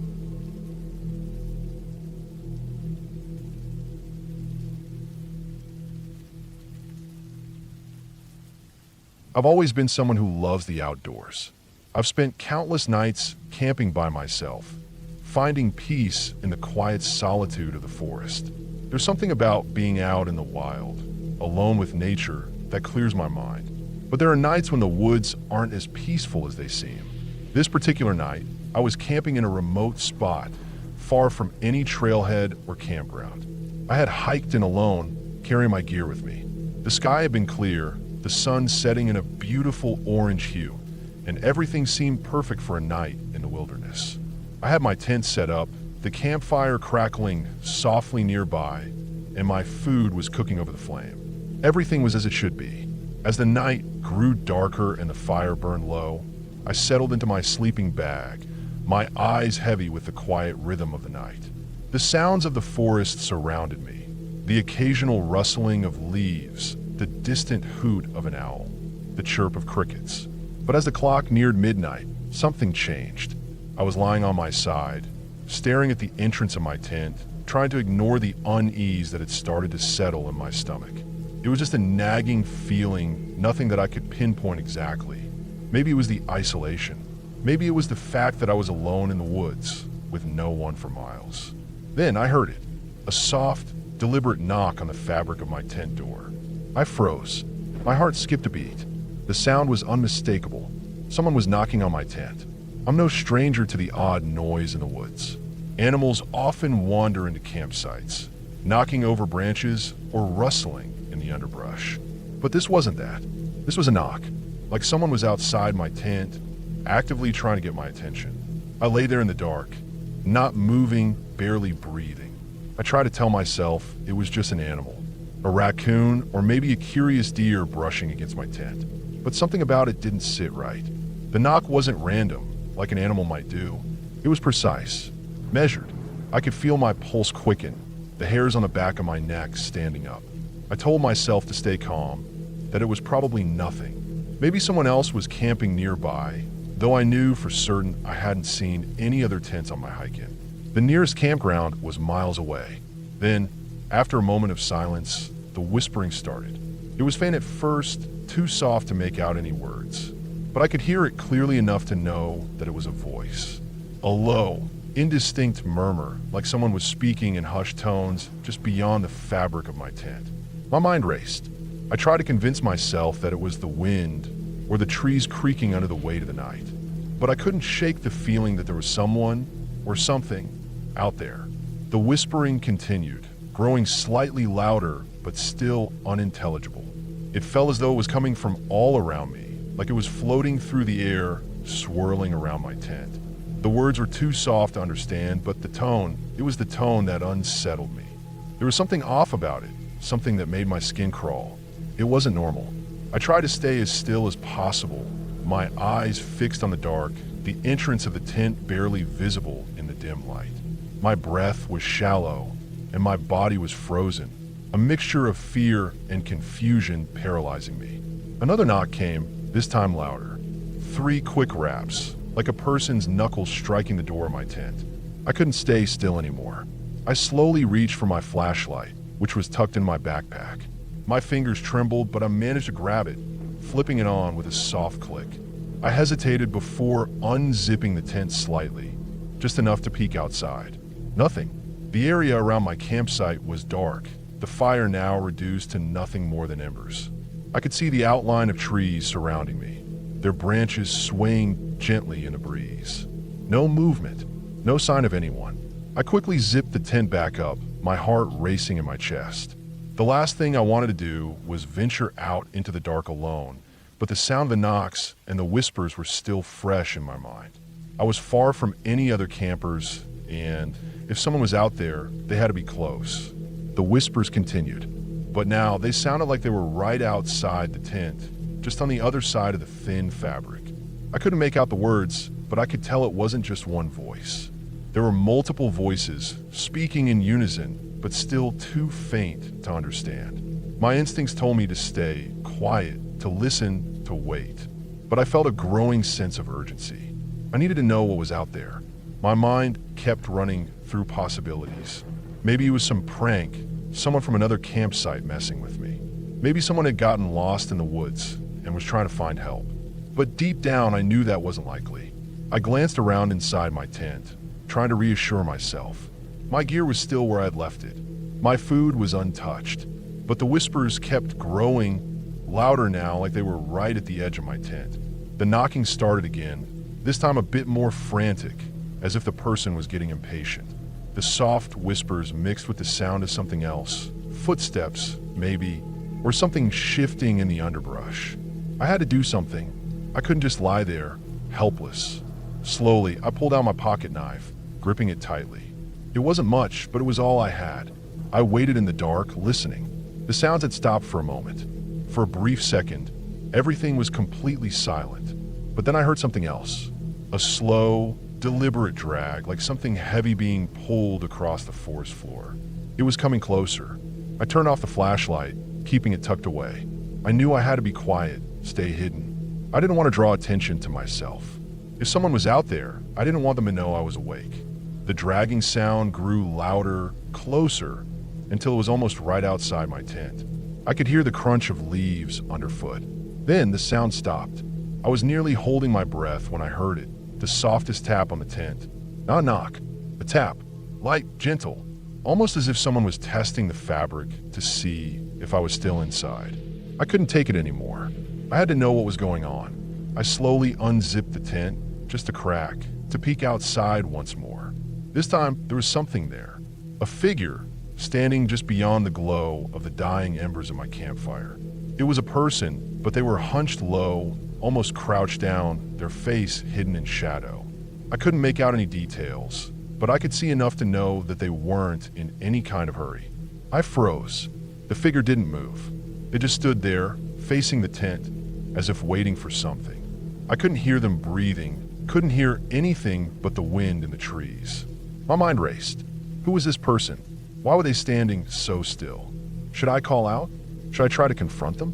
Before I could make up my mind, the figure turned away, slowly, as if uninterested in me at all, and began walking away into the woods.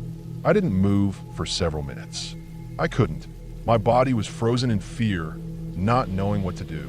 Eventually, I heard the footsteps fade into the distance. Then silence. I stayed awake for the rest of the night, my heart still pounding in my chest, but I never heard another sound.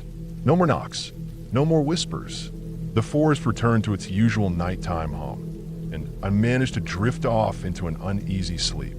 The next morning, I packed up my campsite quickly, too shaken to stay any longer. As I made my way back to the trailhead, I noticed something strange. There were fresh footprints near my tent. They weren't mine. They were large, heavy steps, more like the prints of someone who had been walking in boots, and they had circled my tent several times, coming and going, as if the person had been there for hours, watching me. I never went back to that spot. I don't know who or what was out there that night. I only know that it was something I couldn't explain. And for me, that's all that matters.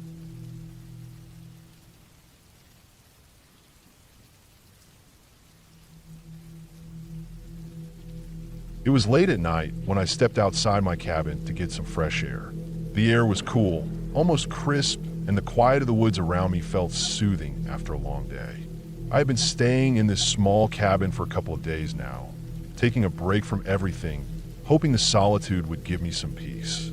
The cabin was tucked away on the edge of a forest, miles from the nearest town, with no neighbors for miles. It was the perfect place to escape. I closed the door behind me, feeling the wooden frame creak slightly as I did. I took a deep breath, the smell of pine and damp earth filling my lungs. The moon was barely a sliver in the sky, but it was enough to give the landscape a soft, eerie glow. The forest stretched out ahead of me, dark and still. It was the kind of quiet that makes you feel small, like the forest is holding its breath. I stood there for a few moments, listening to the rustling of the wind in the trees, the occasional crack of a branch in the distance. It was peaceful, but there was an underlying tension in the air that I couldn't shake. I'd been here alone for a while now, and while the isolation was nice, it also made me more aware of every sound, every movement in the woods. That's when I saw them.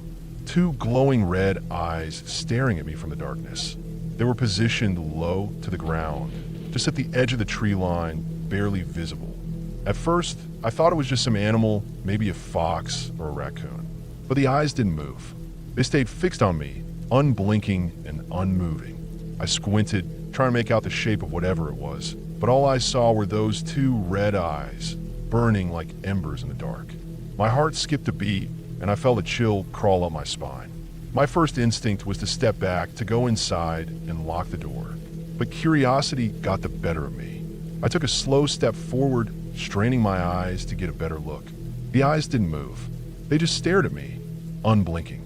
I felt a cold sweat begin to form on the back of my neck. Something wasn't right. I could feel it deep down, a sense of wrongness in the air. I took another step, my shoes crunching on the dry leaves and twigs underfoot. As I got closer, I realized the eyes weren't reflecting the moonlight. They were their own light, an unnatural, eerie glow that didn't make sense in the natural world. I stopped, my feet frozen to the ground. The more I looked at the eyes, the more unnerving they became. They seemed to be watching me, studying me, waiting for something. A part of me wanted to turn around and run back into the cabin, but I couldn't tear my eyes away from them. My pulse was racing, each beat louder than the last. I took a deep breath, trying to steady myself, but the air felt thicker now, harder to breathe. I forced myself to take another step, then another, slowly closing the distance between myself and whatever was in the woods. The hairs on the back of my neck stood on end, and I felt the familiar prickling sensation of being watched, not by something in the woods, but by something that wasn't quite right. The distance between us was shrinking, and I could feel the tension in my chest tightening with each passing second. My mind was telling me to turn around, to go back to the safety of the cabin, but my feet kept moving forward, drawn to those eyes as if something was compelling me to get closer. It was like the darkness itself was pulling me in. When I was only about 15 feet away, I froze. The eyes didn't move. They stayed fixed on me, unmoving, but there was something else. A shift in the air, like the forest had become even more silent, as if the world was holding its breath. I could hear the soft rustling of the wind in the trees, but it felt distant, muffled, as if I were underwater. My heart was hammering in my chest, and my hand was shaking. I took another step forward, this time slower, more cautiously, my feet barely making a sound on the ground. As I closed the distance, I started to see more details in the shadows, shapes, outlines, things that I couldn't quite make out. The eyes remained the same, fixed on me, but something about the way they glowed, the intensity, made my stomach churn. They weren't just staring at me anymore. They felt like they were studying me, probing, waiting for something. My skin crawled. I was about 5 feet away now, and I felt the ground shift beneath my feet. I took a deep breath, trying to calm myself, but the air seemed thick, suffocating. The eyes didn't blink, didn't move. They were like two burning coals, casting an unsettling glow into the night. I couldn't take it anymore. Fear surged through me like a wave, crashing over everything else. My mind screamed at me to run, to get back to the cabin, to get away from whatever the hell was out there. I turned on my heel and sprinted toward the cabin, not looking back. My feet pounded against the dirt and the dry leaves as I ran, the sound of my breath ragged in my ears. I didn't stop until I was inside, slamming the door shut behind me and locking it. My heart was still racing, my mind a blur of panic. I leaned against the door, my back pressed to the rough wood as I tried to catch my breath. My hands were shaking uncontrollably. I didn't know what I had seen, but I knew one thing for sure. It wasn't just an animal. It wasn't anything natural. I sat on the edge of the bed, my mind racing with thoughts. I couldn't stop thinking about those eyes. They were still burned into my mind, like they were staring at me from the dark. I tried to tell myself it was just an animal, maybe a bear or something else, but I knew it wasn't. Bears don't have glowing red eyes. I try to push the thoughts away, to convince myself that it was just my imagination, that the isolation was getting to me. But every time I closed my eyes, I saw them again. Those red eyes staring back at me, unmoving, unblinking. I couldn't shake the feeling that something was out there, waiting. I spent the rest of the night wide awake, staring out the window, watching the dark woods. Every rustle, every movement made my heart race. The moon had risen higher in the sky, casting long, twisted shadows over the trees. The air outside felt heavier now, thicker, like something was closing in. But as the hours ticked by, nothing happened. The woods were still, silent. Eventually, I managed to fall into an uneasy sleep, but it was fitful, full of dreams that made no sense, dreams of glowing eyes in the dark, of being watched from the shadows. When I woke up, the sun was just beginning to rise, casting a soft golden light over the forest. Everything seemed normal, but I couldn't shake the feeling of unease. It hung in the air like a cloud, lingering just beyond my reach. I spent the next few days and days constantly on edge. Every time I went outside, I couldn't shake the feeling that something was out there, watching me, waiting, but I never saw those red eyes again. The woods were quiet, as if nothing had ever happened. I tried to tell myself it was just a trick of the light, that I had been imagining things, but deep down I knew that wasn't true. The fear, the tension, the overwhelming feeling of being watched, it was real. And whatever it was that had been out there, it hadn't gone away. It was still waiting. I never went back outside at night after that. The forest, once peaceful and calming, had become a place of dread, a place where the unknown lurked just beyond the trees, watching, waiting. I stayed in the cabin for the remainder of my stay, leaving only during the day when the sun was high and the world seemed a little safer. But every time I glanced at the tree line, I couldn't shake the feeling that those red eyes were still out there, waiting for me to return.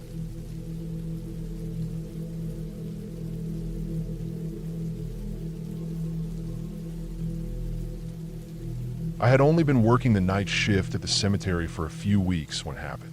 The job was quiet, monotonous, and mostly uneventful, which is what I liked about it. I was a groundskeeper tasked with patrolling the cemetery, making sure everything was in order and doing some light maintenance. The hours were long, but the pay was decent, and I didn't mind the solitude. It gave me time to think and to be away from the bustle of the world. The cemetery itself was old, not particularly big, but still large enough that walking around it at night could feel like wandering through an endless sea of gravestones. It was the kind of place where the moonlight cast long, eerie shadows across the tombstones, and the trees swayed with an unsettling creak.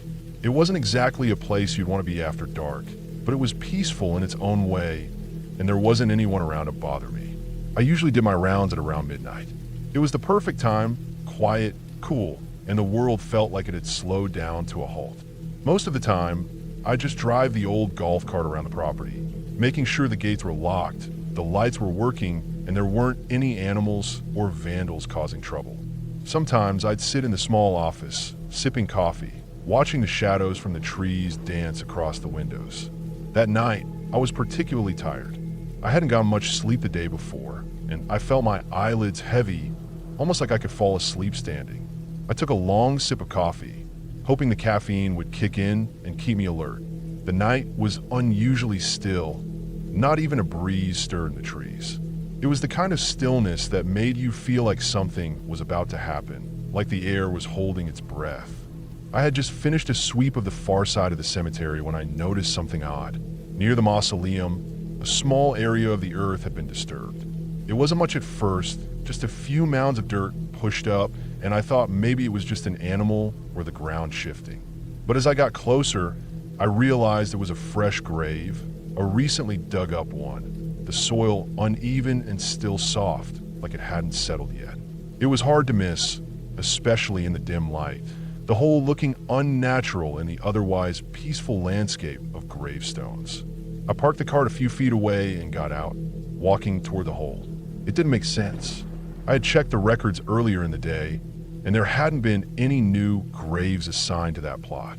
The earth was still dark and moist, freshly turned, and the faint smell of soil and earthworms hung in the air. As I knelt by the edge of the grave, something in my gut twisted. It wasn't just that the grave was out of place, it was the way it had been dug. The edges of the hole were jagged, uneven, as though someone had been in a hurry to get it done. And then, my eyes caught something that made my heart skip a beat. There, in the center of the hole, was a piece of torn clothing half buried in the dirt. My mind raced, trying to piece everything together. Who had done this? And why? I glanced around the cemetery, but everything was still. No signs of movement, no lights flickering in the distance. The area was just as quiet as before, except now there was a tension in the air that hadn't been there moments ago. I took a step back, my breath coming in shallow gasps. I wasn't sure why, but I suddenly felt uneasy, like I wasn't supposed to be here. Like I had stumbled into something that wasn't meant for me to see. But I had a job to do. I couldn't just leave it like this. I pulled out my phone and took a picture of the grave, hoping I could report it to someone in the morning. But as I zoomed in on the torn piece of clothing, a sudden, sharp sensation ran up my spine. It was the unmistakable sound of footsteps behind me. Slow, deliberate, the crunching of gravel underfoot. I froze. My heart pounded in my chest, and I quickly turned around, my breath catching in my throat. There was nothing there, just the moonlight casting long shadows, the same eerie stillness of the cemetery surrounding me. But the feeling didn't go away. It felt like someone was watching me, like I wasn't alone anymore. I shook my head, trying to calm myself down. I was being paranoid. It was just the silence of the night playing tricks on me, making me hear things. Maybe a raccoon or a stray animal had wandered nearby, making the noise. But then I heard again, more footsteps, this time closer. It was impossible. No one else was supposed to be here. The cemetery was closed at night, and the only people who came after hours were the occasional mourner who didn't respect the rules, but they never made it this far into the cemetery at this time. I quickly turned back toward the grave, scanning the area around me. My eyes landed on a mausoleum a few yards away, its dark, stone face looming in the shadows. A chill ran down my spine, and I couldn't shake the feeling that something was off, that something was wrong. I was about to walk back to the cart when I felt it, a cold, clammy hand brush lightly against my shoulder. My skin crawled, and every hair on the back of my neck stood on end. I whipped around, my breath catching in my throat, but there was no one there. Just empty space. The cemetery stretched out in front of me, the gravestones standing like silent sentinels in the darkness. I scanned the area, feeling my heart hammering in my chest, but there was nothing, no figure, no shadow, just the cold, unsettling quiet. I stood there for a moment, frozen, trying to make sense of what had just happened. Maybe I was imagining it. Maybe I was so tired that my mind was playing tricks on me. But the sensation of that cold touch lingered, and I couldn't shake the feeling that I was being watched. Without thinking, I started to walk back toward the cart, my pace quickening. I couldn't stay here any longer. Something wasn't right, and I didn't want to stick around to find out what.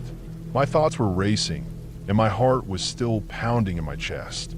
I just needed to get back to the office, lock the door, and wait until my shift was over. But as I made my way across the cemetery, I caught something out of the corner of my eye. Movement. It was by the mausoleum. I stopped dead in my tracks, my breath catching in my throat. For a moment, I couldn't tell if I had seen it or if it was just my imagination. But there it was again, something moving in the shadows near the mausoleum. Something tall, thin, and human-like, but distorted as if it didn't belong. I started backing away, my mind spinning. It wasn't an animal. It wasn't another groundskeeper. I had to get out of there. My heart was racing and my legs were trembling, but I didn't stop moving.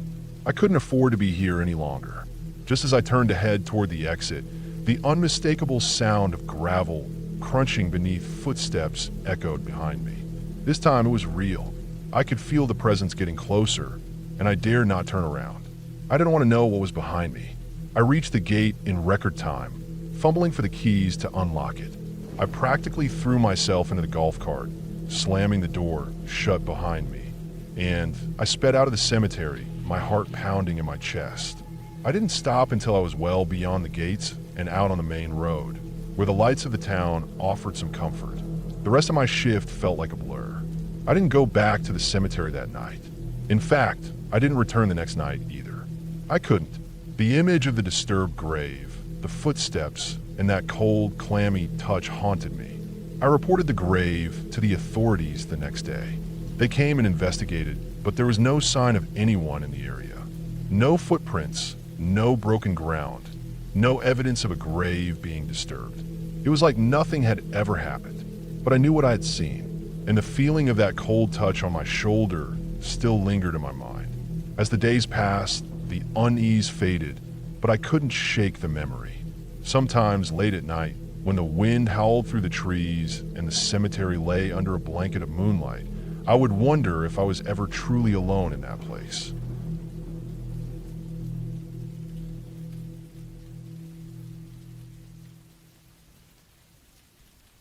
I set out that morning with the usual anticipation I always feel when hiking alone in remote areas. It's a bit of a ritual for me. No matter how many times I tell myself I should stick to more populated trails, there's something about the quiet, the solitude, that calls to me. The trail I chose this time was far off the beaten path, an old logging route that barely showed on any maps anymore. I have been hiking for hours now, my boots crunching softly on the loose gravel beneath, the trees thickening as the trail twisted deeper into the woods. I had been here before several times, in fact. It was the kind of place where no one else came, a bit overgrown, but not impassable. I could lose myself for hours here without the distractions of modern life, just me and the forest. The further I went, the quieter it seemed. At first, it was peaceful, the birds calling in the trees, the breeze rustling the leaves. But then, after a while, something started to feel off. The air was heavy, almost like it was pressing down on me. I couldn't shake the sensation that something was watching me, though I couldn't see a soul. I shrugged it off, focusing on the path in front of me, trying to ignore the creeping unease that had begun to settle in the pit of my stomach. It wasn't uncommon to feel a bit jumpy in the woods. Your senses heighten when you're alone, and the forest has a way of playing tricks on you. I took a deep breath, pushed it away, and kept moving forward. That was when I heard it. It started as a low sound, something that I could almost mistake for the wind, but it wasn't the wind. It was a laugh, a deep, hollow sound that echoed through the trees. It wasn't a friendly laugh. There was nothing comforting about it. It wasn't the chuckle of someone enjoying the solitude of nature like I was. No, it was something unsettling, like a laugh that belonged to something that shouldn't be here, something unnatural. I stopped immediately, my heart skipping a beat. My eyes darted around, but I couldn't see anything. There was nothing in the woods but trees and the thick underbrush. But the laugh, it wasn't a figment of my imagination. It was real, and it was close. I froze, listening intently. The laugh came again, this time louder, but still low, almost mocking. It reverberated through the woods, chilling my bones. It sounded distant, yet it was so clear that it was impossible to ignore. A horrible, hollow sound that made my stomach churn. The laugh faded, replaced by the unmistakable sound of footsteps. Slow, deliberate, each step heavy, like it was dragging something behind it. My mind raced, trying to place it. It didn't sound like the usual noises of wildlife, deer, foxes, birds. This was different. This was human, or at least something that mimicked a human. I wasn't sure what to make of it. My first thought was that someone else was out here, but then I realized how odd that was. Who else would be this far off the trail? The nearest access point was miles away, and I hadn't seen a single other hiker all day. Whoever it was, they were deep in the woods with me, and the sound of their footsteps made my blood run cold. I waited, straining my ears to hear anything more. The steps continued, slow but steady, moving in my direction. I swallowed hard. The hair on the back of my neck stood up. My gut was telling me to leave, but something inside me was too curious to just run. I wanted to know what it was, who it was. The forest can be full of strange things, but this wasn't right. The next laugh came, even louder than before, sending a shiver down my spine. And then the footsteps picked up speed, though they were still slow. The deliberate pace made my heart race, pounding in my chest. Whoever, or whatever, was out there was getting closer. I glanced behind me, looking down the path, but there was nothing. The trees seemed to close in on me, and the trail ahead was dark and narrow, as if it were swallowing me whole. I couldn't see anything. No figure, no person. But then I heard the snap of a twig. It was close. Too close. My body reacted before my brain could process it. I turned and ran. My boots hit the ground hard as I took off, adrenaline flooding my system. My heart hammered in my chest, and my breath came in sharp, shallow gasps. The laughter echoed again, almost mocking, as if it was enjoying the panic I felt. The footsteps followed me, still slow, still deliberate. Whoever, or whatever, was chasing me wasn't in a hurry, and that made it worse. It was toying with me. I pushed myself harder, ignoring the burn in my legs, focusing only on the path ahead. The trees blurred past, their branches scratching at my arms, but I couldn't stop. I couldn't look back. If I did, I knew I wouldn't be able to keep going. The footsteps seemed to be getting louder, closer. I could hear them clearly now, right behind me, each step sending a wave of terror through me. The trail twisted ahead, and I barely avoided tripping on a root as I scrambled to keep my footing. My legs were starting to feel like lead, my breath coming out in panic gasps, but I didn't dare stop. I had to keep moving. I didn't know what was behind me, but I knew I couldn't face it. And then, just as I thought I might collapse from exhaustion, I stumbled into a small clearing. The trees opened up just enough that I could see the sky above, the light filtering through the branches. It wasn't much, but it felt like safety. For a moment, I allowed myself to slow, my chest heaving with each breath, my eyes scanning the clearing desperately for any sign of movement. I turned around, half expecting to see a figure standing behind me, but the forest was still. The laughter had stopped. The footsteps had faded. There was nothing but the sound of my own breath and the rustling of leaves in the breeze. I stood there for a long moment, frozen, trying to convince myself that I was imagining things. I had to be. There was no reason for anyone to be out here. The sound of the footsteps, the laughter, maybe it was just the forest playing tricks on me. Maybe I had heard an animal or something, and my mind had twisted it into something worse. But deep down, I knew the truth. What I had heard wasn't normal. It wasn't right. I didn't want to stay any longer. I couldn't. I forced myself to take one last look around before I turned and hurried down the path, not bothering to look back again. I kept moving as fast as I could, not stopping to catch my breath, until I finally reached the edge of the forest. As soon as I broke out into the open, I saw my truck parked just up ahead, and it was like a weight lifted off my chest. I didn't care that I was out of breath, that I was exhausted and drenched in sweat. All I cared about was getting out of that place. I didn't stop until I was safely inside the truck, the engine roaring to life as I sped away. I couldn't shake the feeling that something had been out there with me, something that hadn't been human, something that had been watching me the whole time. But whatever it was, it had never caught up with me. I was safe now. As I drove down the winding road, away from the woods, I couldn't help but glance back one last time. But all I saw was the forest, dark and silent. There were no footsteps following me anymore. The laughter was gone, but as the sun set behind the trees, I had a nagging feeling that it wasn't over. Not really. Whatever had been in those woods had followed me. And it was out there, still watching, waiting.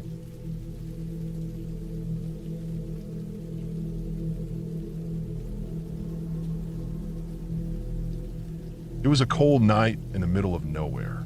I had been driving for hours, the tires humming on the road, the only light coming from my headlights cutting through the dark. The radio was off, and I hadn't seen another car in over an hour. The highway stretched out in front of me, flat and empty, with just the occasional curve to break up the monotony. I was on a stretch of road that didn't have any gas stations or towns for miles, just an endless line of asphalt disappearing into the distance. I was tired, but the road had to be conquered. I'd been on this route before. It wasn't the first time I'd driven through it, but tonight there was something different, something I couldn't quite place. The air outside felt heavier, like it had been filled with a thick fog, but there wasn't one. The moonlight barely reached through the windshield, just enough to give the shadows around the road a sharp edge. There was a sense of emptiness that made the silence feel more oppressive than usual. After a few more minutes, I noticed something in my rearview mirror. A set of headlights. They seemed far enough back that they shouldn't have caught my attention, but they were there, shining through the dark. I didn't think much of it first. Maybe it was another car coming up behind me. It didn't seem like a big deal. There were always other drivers out here. I kept my speed steady, and after a few more minutes, I glanced back at the rear view again. The car was closer now. At first, I thought it might be my imagination playing tricks on me. But no, the headlights were much closer than they should have been for a car traveling at the same speed as me. I pressed my foot down a little harder on the gas pedal, hoping to put more distance between me and whoever was behind me. But no matter how fast I drove, the car stayed right there. It was too steady, too constant. I glanced again in the mirror, and this time I could see the outline of the car a little more clearly. It was a dark sedan, nothing too unusual, but it was definitely close. And it wasn't moving like it should have been. It stayed right behind me, no matter how much I accelerated or slowed.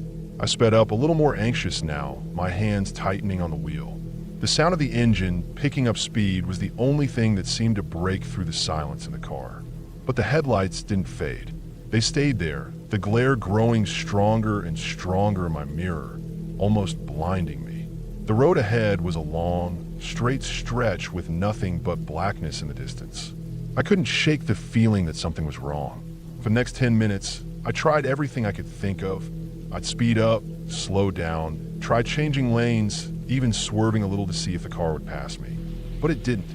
Every time I tried to shake it off, the car stayed right behind me, its headlights glued to my rear view. The longer it stayed there, the more my heart started to race. I was getting annoyed at first, thinking the person behind me was just some jerk trying to mess with me. But then the thought crossed my mind. What if they weren't trying to mess with me? What if they were following me on purpose? The thought hit me like a punch to the gut. I quickly glanced over my shoulder, but the dark stretch of highway behind me was empty. There was no sign of another car anywhere in sight, except for the one still riding my tail. I tried to convince myself it was nothing, just some random driver out here in the middle of nowhere. Maybe they had somewhere to be too, but the more I thought about it, the less it made sense. Why would they keep so close? Why wouldn't they just pass me? It wasn't like there were any other cars on the road. I could see the endless stretch of asphalt in front of me, and nothing else seemed to move in the dark. But this car, it wouldn't leave me alone. I glanced at the speedometer. I was going almost 90 miles per hour now, and still, the car stayed behind me like it was right on my tail, keeping pace with every move I made. My pulse quickened. This wasn't just some random driver anymore. Whoever was behind me had been keeping up for far too long for it to be a coincidence. My mind raced with scenarios, none of them good. I took a few deep breaths, trying to stay calm, but I could feel panic creeping in. My mind was clouded with thoughts of someone trying to force me off the road, or even something worse. What if they were trying to trap me? What if I was driving into a situation I couldn't control? I decided to pull off the road and stop. Maybe confronting them would make the situation clearer. If it was just a driver, maybe they'd stop too and we could talk it out. If it was something more sinister, well, I'd cross that bridge when I got to it. I turned on my blinker and slowly started to drift to the side of the road. I had no idea if the car behind me would follow or not. But sure enough, the headlights followed, flickering brighter as they neared. I pulled the car onto the gravel shoulder and came to a stop, hoping that if nothing else, this would force them to either pass me or turn around. I sat there, engine idling, waiting for the car to pull up next to me. My heart was hammering now, a hard pulse in my throat. The headlights loomed closer and closer in my rearview mirror, but they didn't stop. They didn't even slow down. They just stayed there, glaring at me. It felt like the longest few seconds of my life. Every nerve in my body screamed for me to leave, to drive away, but I kept telling myself that this was the only way to get answers. Then, suddenly, the headlights went out. For a second, I was confused. I waited, expecting the car to pull up beside me, but there was nothing, just a thick darkness around me. The glow from my own headlights reflected off the empty road. I waited, holding my breath, but still, nothing happened. The car, the one that had been following me for miles, had vanished. I sat there for a moment, the silence pressing in around me, before I slowly turned my head to look out the side mirror, half expecting to see the car driving past me. But there was no sign of it. Not a single car in sight. Just an empty stretch of highway stretching off into the night. I had no idea where it had gone or how it had disappeared so quickly. I sat there for what felt like an eternity, trying to calm my racing heart. My mind ran through every possible explanation, but none of them made sense. I had been tailgate for miles, and now, just like that, the car was gone. Vanished. I got out of the car, cautiously looking around, expecting someone to jump out from the darkness, but there was nothing. No movement, no sound, just the quiet of the night pressing in around me. I climbed back into my car, shaking my head, trying to make sense of it. There was no explanation that made sense. No rational reason why a car would follow me for that long, and then disappear like that. I started the engine again and drove off, this time a lot slower, my eyes constantly darting to the rearview mirror, half expecting to see those headlights again. But I didn't. No more cars, no more headlights, no more sense of being followed. Just the empty road ahead of me, stretching on into the dark. It wasn't until I reached the nearest town that I felt the weight of what had happened fully settle on me. I went straight to a gas station to fill up, my hand still trembling as I pumped gas into the tank. The station attendant was behind the counter, watching me. I could tell she noticed how rattled I was. "Everything okay?" she asked, her tone casual but with a hint of concern. I just nodded and forced a smile, not sure how to explain what had just happened. Not sure if I even understood it myself. "Yeah," I said, voice a little shaky. "I'm fine," but I wasn't fine. I didn't feel fine. I couldn't shake the feeling that something was off, that something had followed me out there, and it wasn't just a car. It wasn't just some strange coincidence. It was something else, and maybe, just maybe, I'd never really know what it was.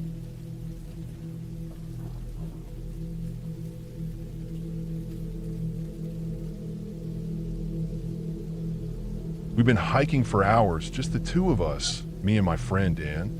The sun was still high in the sky, but there was something about the forest that made it feel a little later, like it was about to rain, even though the air was dry and warm. The trail was narrow, lined with trees thick enough that their canopies blocked out much of the sky. We were deep into the woods, far from any kind of road or campsite. It was peaceful in a way that was almost too quiet, the only sounds coming from our boots, crunching on the dirt, and the occasional rustle of leaves in the breeze. We'd been here before, but this time, something felt off. Maybe it was the silence, or maybe it was the way the trees seemed to stand just a little too close together, their dark branches bending over us like a canopy of heavy shadows. Either way, I couldn't shake the feeling that we were being watched. Dan, usually the more talkative of the two of us, hadn't said much in the past hour. I glanced over at him as we continued down the trail. He was walking a little faster than usual, his eyes scanning the trees ahead of him, his brow furrowed like he was thinking hard about something. I couldn't help but wonder if he felt it too, the unease that seemed to hang in the air like a thick fog. We paused for a break, sitting on a fallen log and taking a swig from our water bottles. I pulled out a granola bar, and we ate in silence, both of us distracted by the silence of the forest around us. There wasn't even the usual chirping of birds or rustling of small animals. It was just quiet. That's when we heard it. At first, it was barely a whisper, a soft sound that might have been the wind or just our imaginations. But then, it came again, clearer this time. A woman's voice, singing. It wasn't like any song I'd ever heard before. The melody was sweet but eerie, as if it had been carried on the wind for miles, and the words. I couldn't make them out, but they had a strange cadence to them. It almost sounded like the voice was calling to us, beckoning us deeper into the woods. There was something about it that didn't feel right, but at the same time, it drew us in, like a moth to a flame. "Did you hear that?" I asked, my voice barely above a whisper. Dan's eyes flicked over to me, his face pale. "Yeah, what is that?" I didn't know. I looked around, trying to place the sound. It was coming from deeper in the woods, but I couldn't tell exactly where. The trees all looked the same, the shadows long and dark between them. "We should check it out," Dan said, his voice almost like he was trying to convince himself as much as me.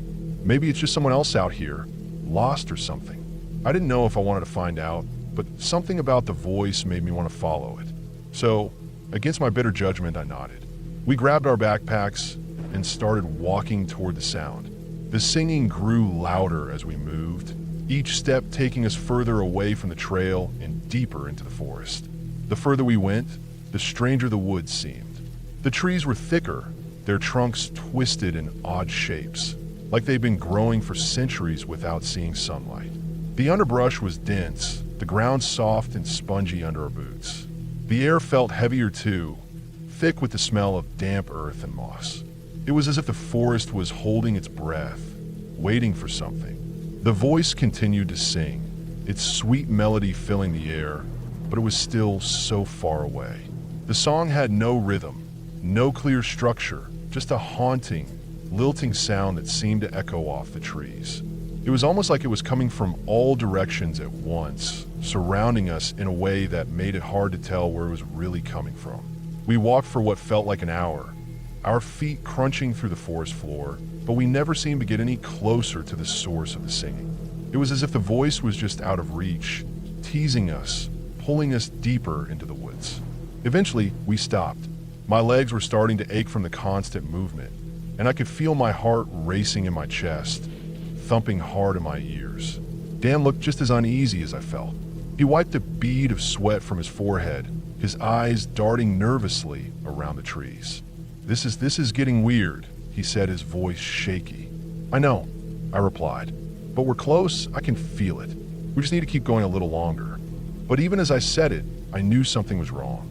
The air was too still, too heavy. The song was still there, but it had changed somehow. It didn't feel inviting anymore. It felt more like a warning to turn around, to leave before it was too late. We kept going, but then, without any warning, the singing stopped. 1 second, it was there, haunting and beautiful, and the next, it was gone. The sudden silence was deafening. It felt like the entire forest had exhaled, releasing the tension that had been building up all around us. I froze, the hairs on the back of my neck standing up. I looked at Dan, who was just as wide-eyed as I was. What the hell? He muttered, his voice low. I didn't know what to say. The silence felt wrong, like we were missing something important. The woods around us felt empty now, like all the life had drained away. It was as if the song had been the only thing keeping the forest alive, and now that it had stopped, everything was hollow. We stood there for a moment, listening to the complete stillness. Nothing, not even the wind, was moving. Then, in the distance, I heard something. A snap of a twig, a movement in the underbrush. I turned to Dan. We need to go. Now. Without waiting for him to respond, I started to turn back the way we'd come. My heart was pounding in my chest, and my legs felt like they were moving on their own. Dan didn't argue. He was already following behind me, his footsteps quick and hurried. But the woods seemed different now. The trail wasn't where it had been, and the trees were closing in around us.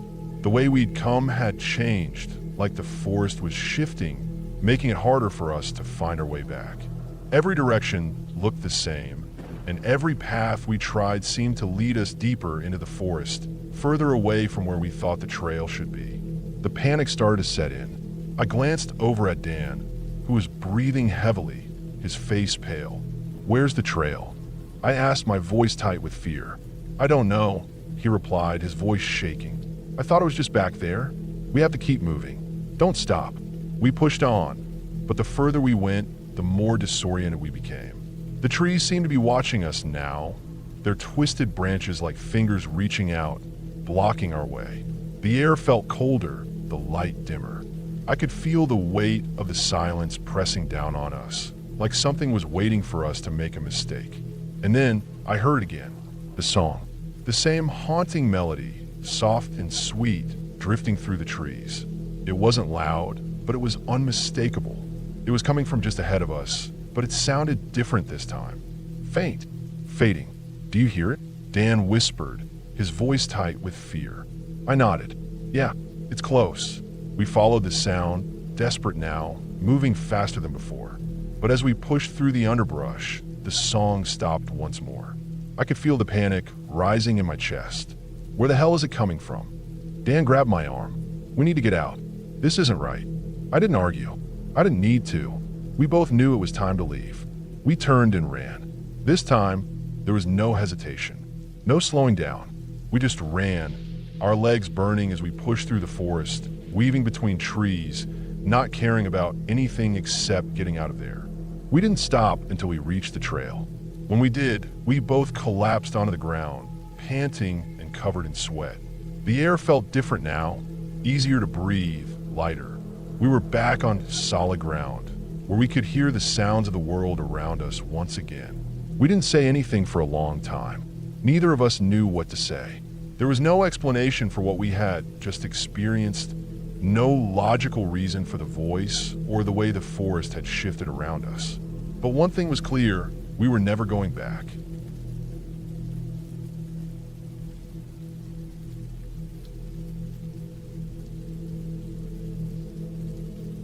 I had been camping alone in a remote part of the forest for 2 nights, something I had done many times before. I'd picked this spot because it was far from the main trails, deep enough into the woods that I knew there wouldn't be any hikers or campers nearby. It was the kind of place where the trees grow so thick that the sky barely peeks through, and the sounds of civilization are long gone, leaving only the whispers of the forest around you. The solitude was exactly what I needed after a stressful few months at work. The first day had been peaceful. The sun filtered through the canopy in warm beams as I set up my tent, gathered firewood, and enjoyed the quiet stillness.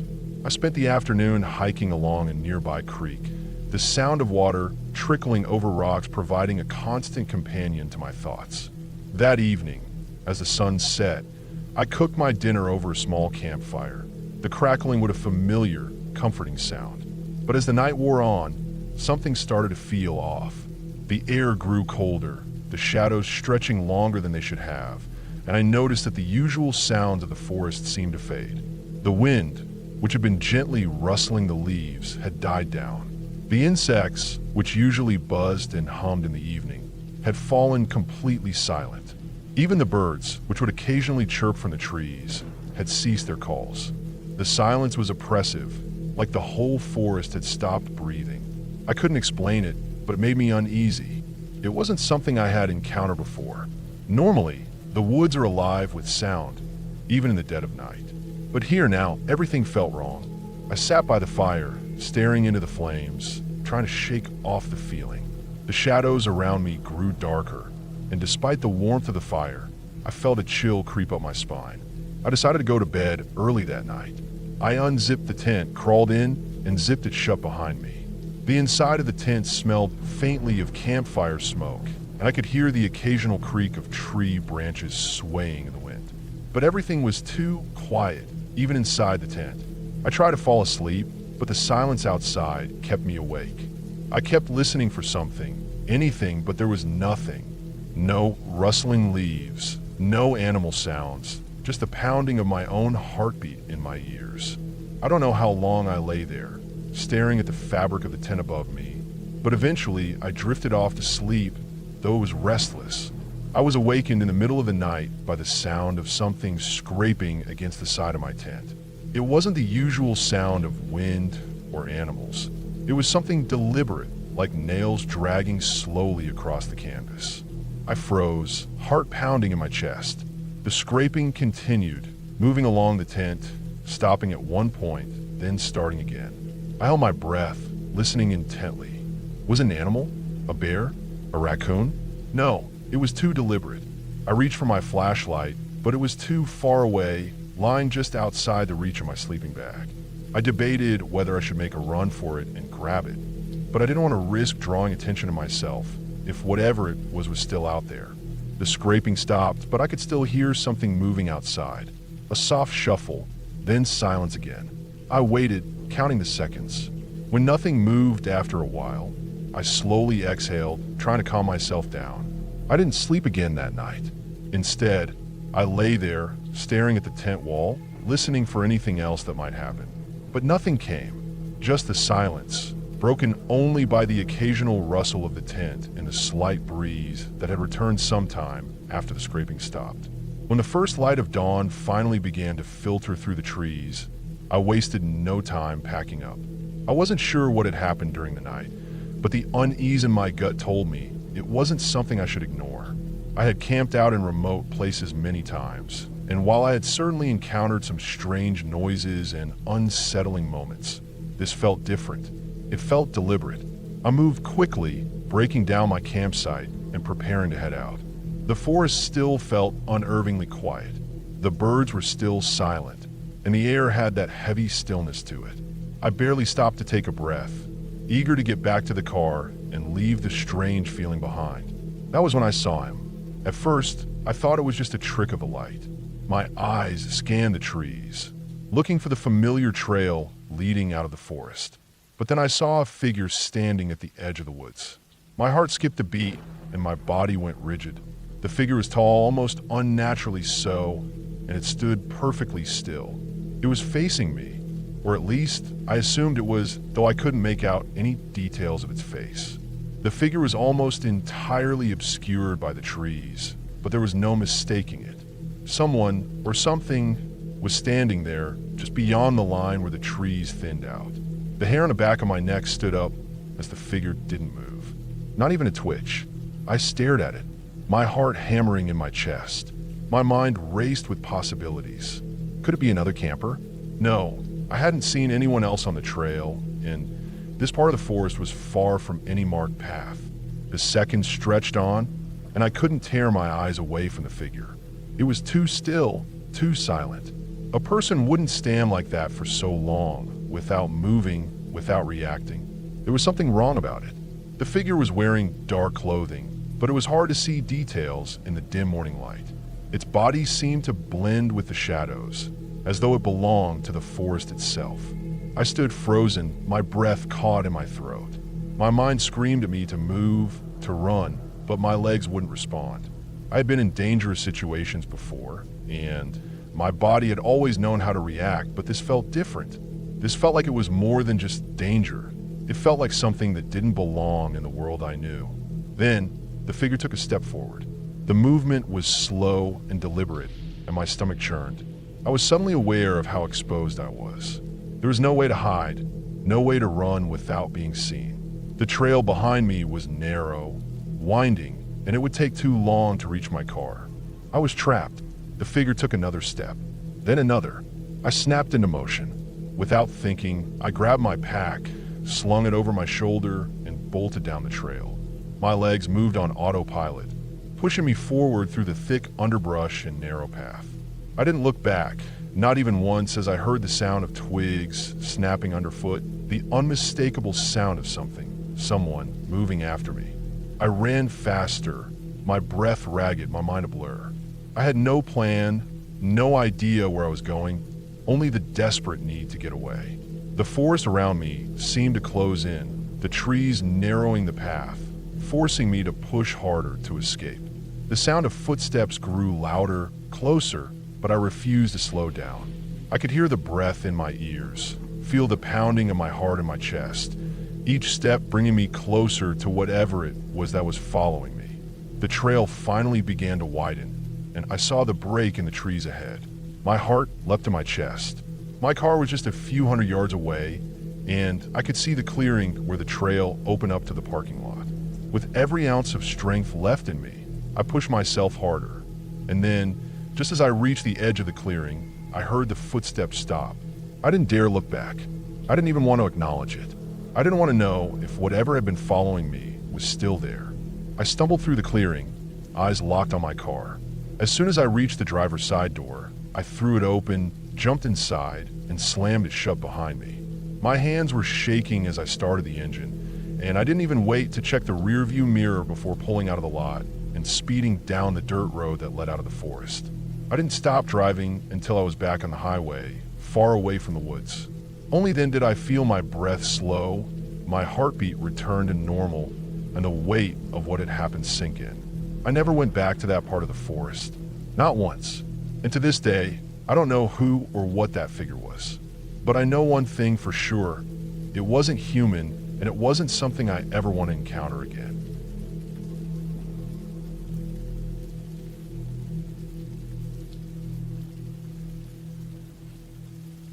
I had been hiking alone for a few days, taking in the solitude and the fresh air of the woods. The trail I was following was familiar, though there were parts of it that always made me feel a little uneasy. Maybe it was the way the trees seemed to close in around me at times, or how the shadows grew longer as I made my way deeper into the wilderness.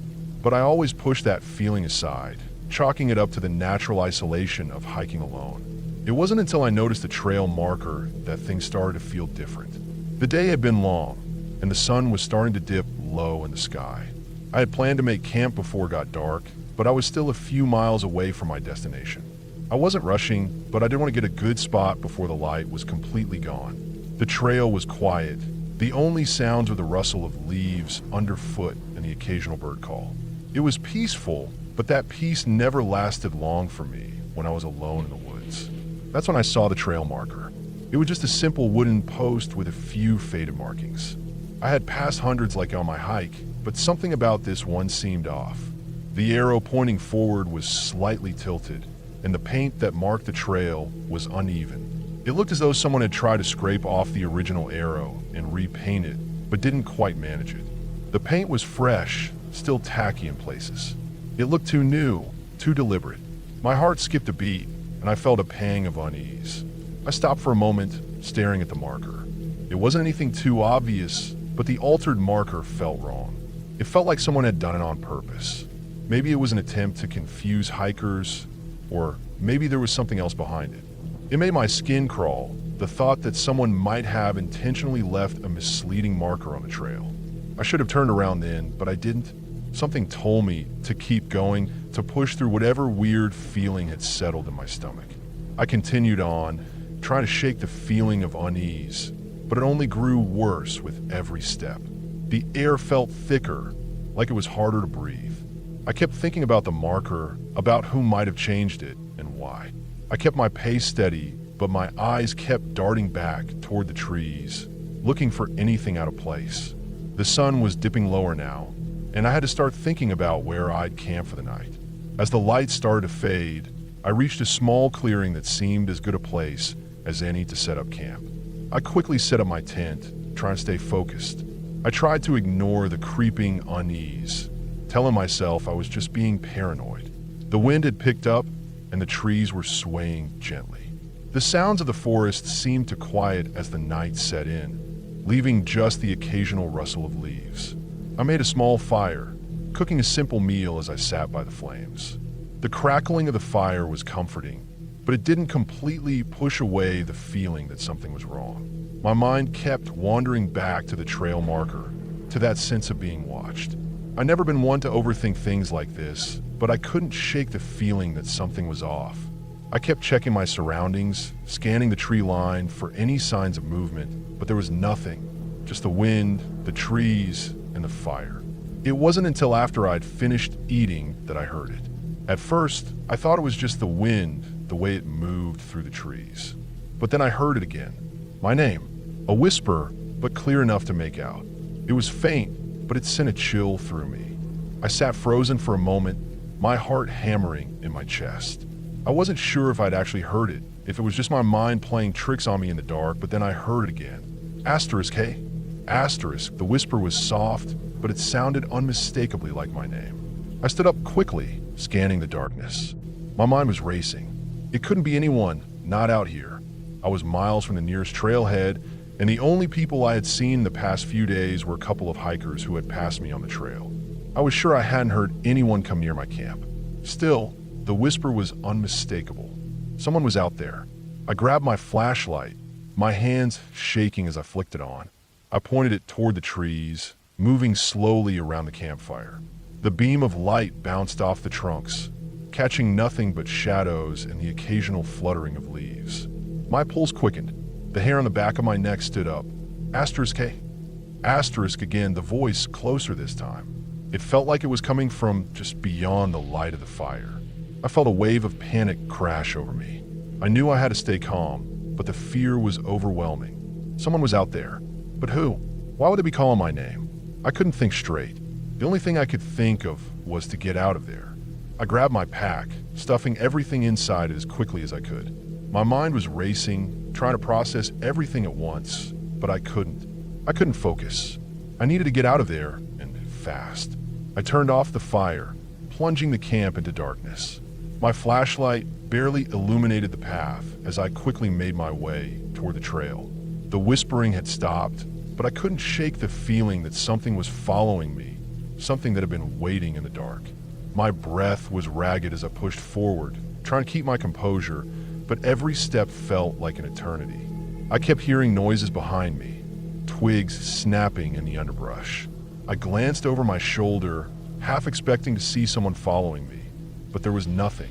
Still, the feeling of being hunted, of being stalked, was overwhelming. My instinct screamed at me to run, to get back to my car, to get away from whatever was out there. I stumbled along the trail, the beam of my flashlight bouncing wildly as I tried to move faster. My thoughts were a blur, my fear taking over. I kept expecting to hear that whisper again, but it never came. Just the sound of my own breathing and the rush of my footsteps. The woods were unnervingly quiet, the only sound the crunch of my boots on the trail. I had no idea how long I walked, but eventually I came to a familiar part of the trail, a rocky outcrop I had passed earlier in the day. My heart sank. I was almost back at camp, but I had gone in the wrong direction. I had been walking in circles. The realization hit me like a cold slap to the face. I had been so consumed by fear, I hadn't even been paying attention to the trail. I felt like an idiot. I froze, standing in the dark, trying to calm my racing thoughts. I had to get back. I couldn't stay here. I turned around and retraced my steps, walking quickly but carefully this time. My heart was still pounding, but I forced myself to focus on the trail markers, the path, anything that would keep me grounded. The feeling of being watched didn't go away, though. It lingered like a shadow hanging over me, but I refused to let it stop me. I finally made it back to my camp, though it didn't feel like relief. The fire had long since burned out, and the night had grown colder. I stood at the edge of the clearing, unsure of what to do. I couldn't stay here, but I also couldn't leave. Something didn't feel right. The woods had gone silent, eerily so, as though holding their breath. I packed up the rest of my gear, my hands still shaking. I didn't want to be out there anymore. I couldn't explain it, but something had shifted. The woods weren't just quiet. They were still, unnaturally still. I felt like I was the only thing moving in a world that had frozen in place. I left without looking back, walking as quickly as I could without running, until I reached the trailhead. My car was parked in a lot, and I got in without a second thought. As I drove away, I glanced in the rearview mirror, half expecting to see someone standing there.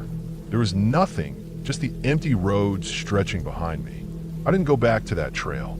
I didn't tell anyone what happened, not because I didn't want to, but because I didn't think anyone would believe me. Sometimes, though, when I think back on it, I wonder who altered that trail marker and why they left me with that strange, unshakable feeling of being watched.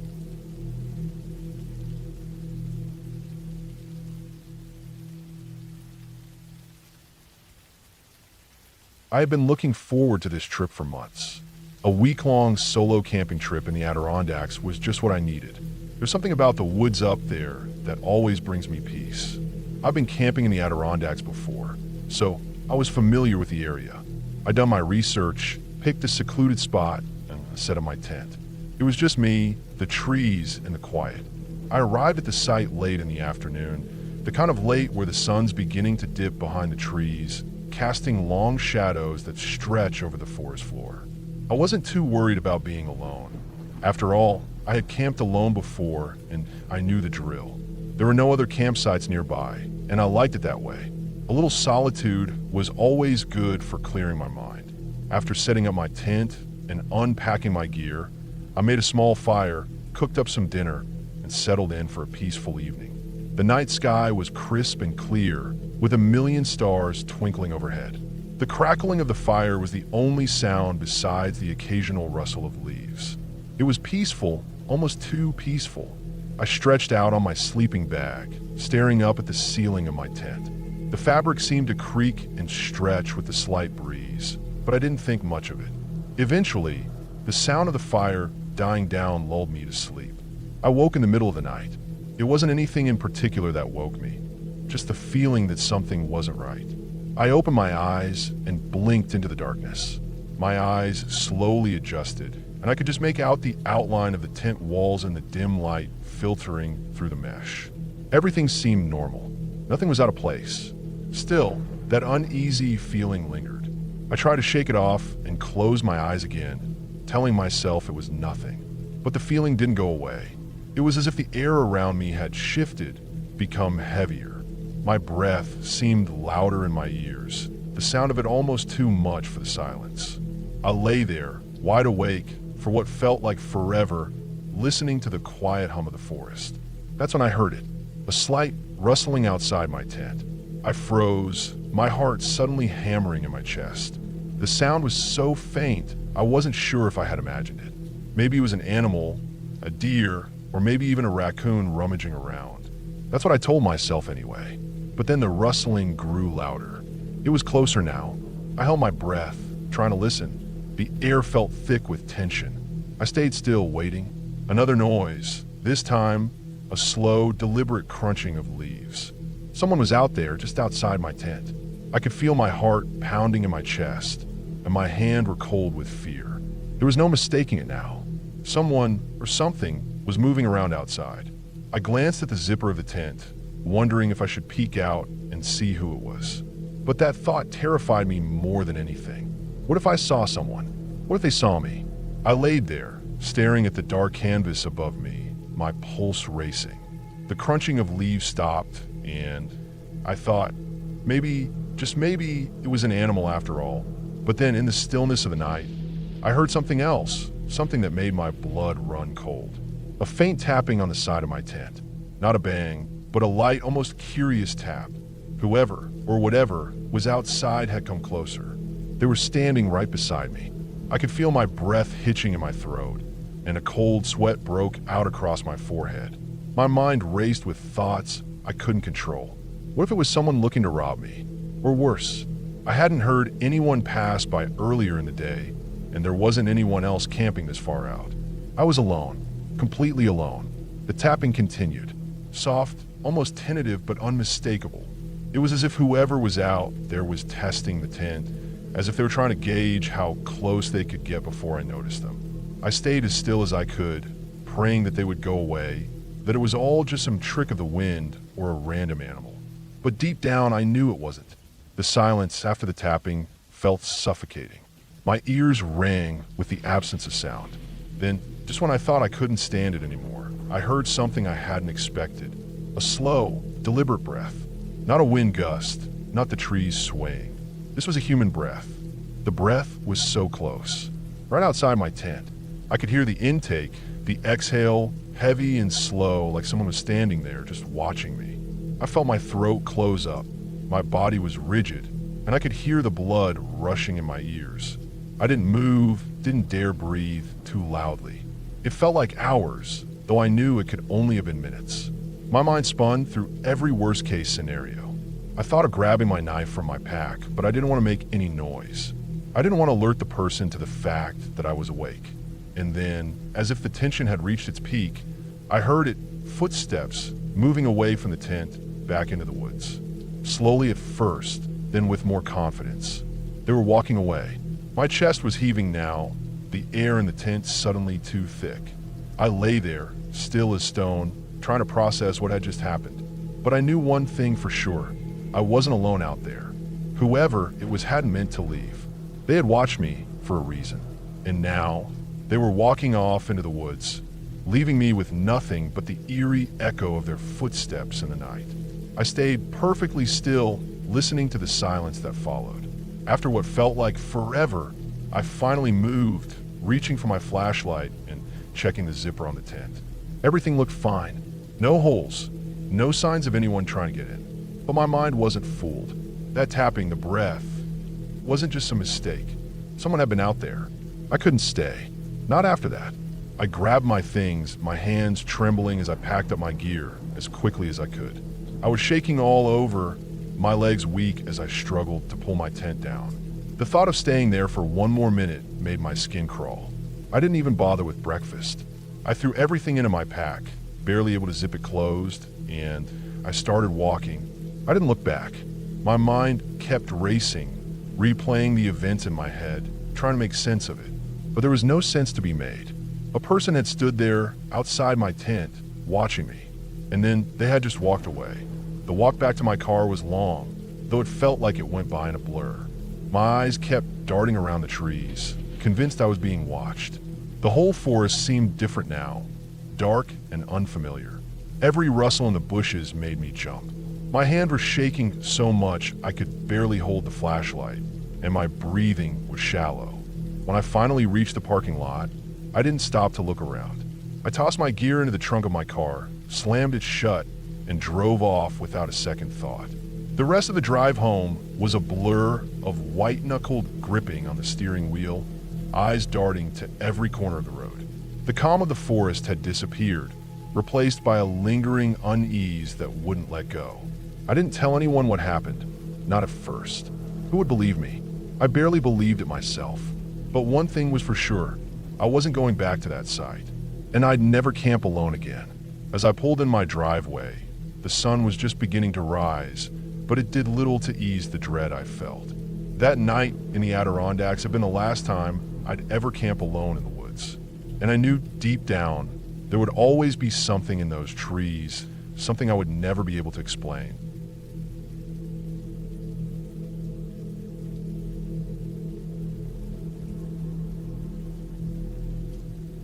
I've been hiking for years, but the Cascades were different. The mountains were steep, thick with trees, and you could feel the wilderness pressing in around you. It was the kind of place where you could be miles away from anyone and just be. The air was crisp, but still thick with that fresh, damp scent of the forest floor.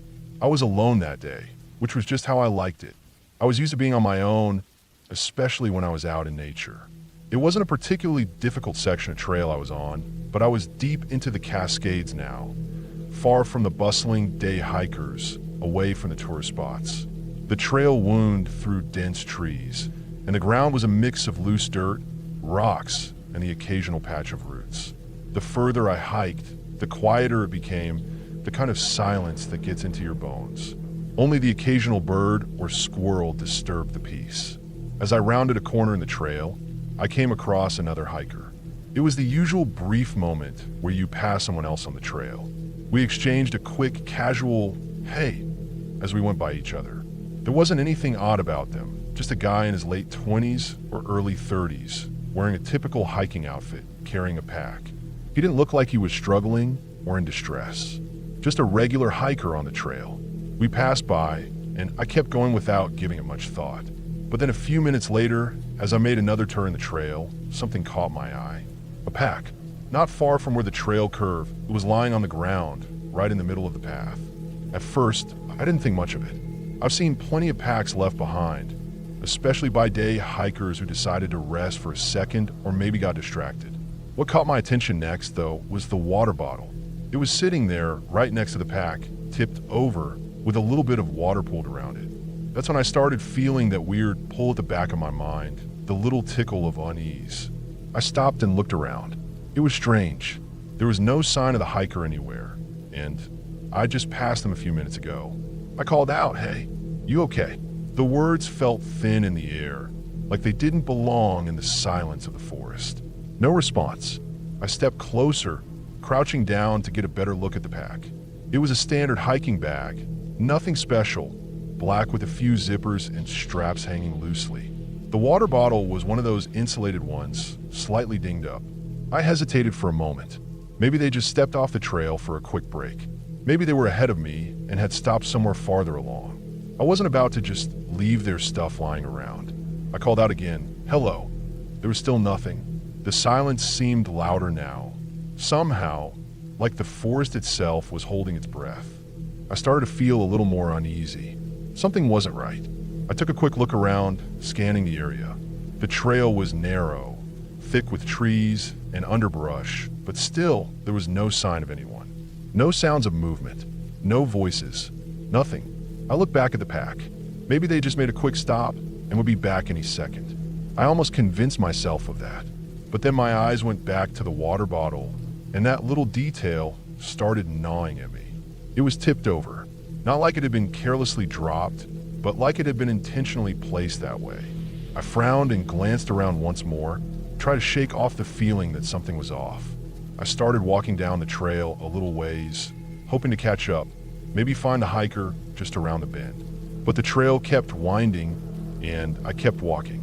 The more I walked, the more I realized how quiet it had gotten. There were no sounds of birds, no rustling in the trees, not even the usual chattering of squirrels. It felt like everything had gone still, like the forest was holding its breath, waiting for something.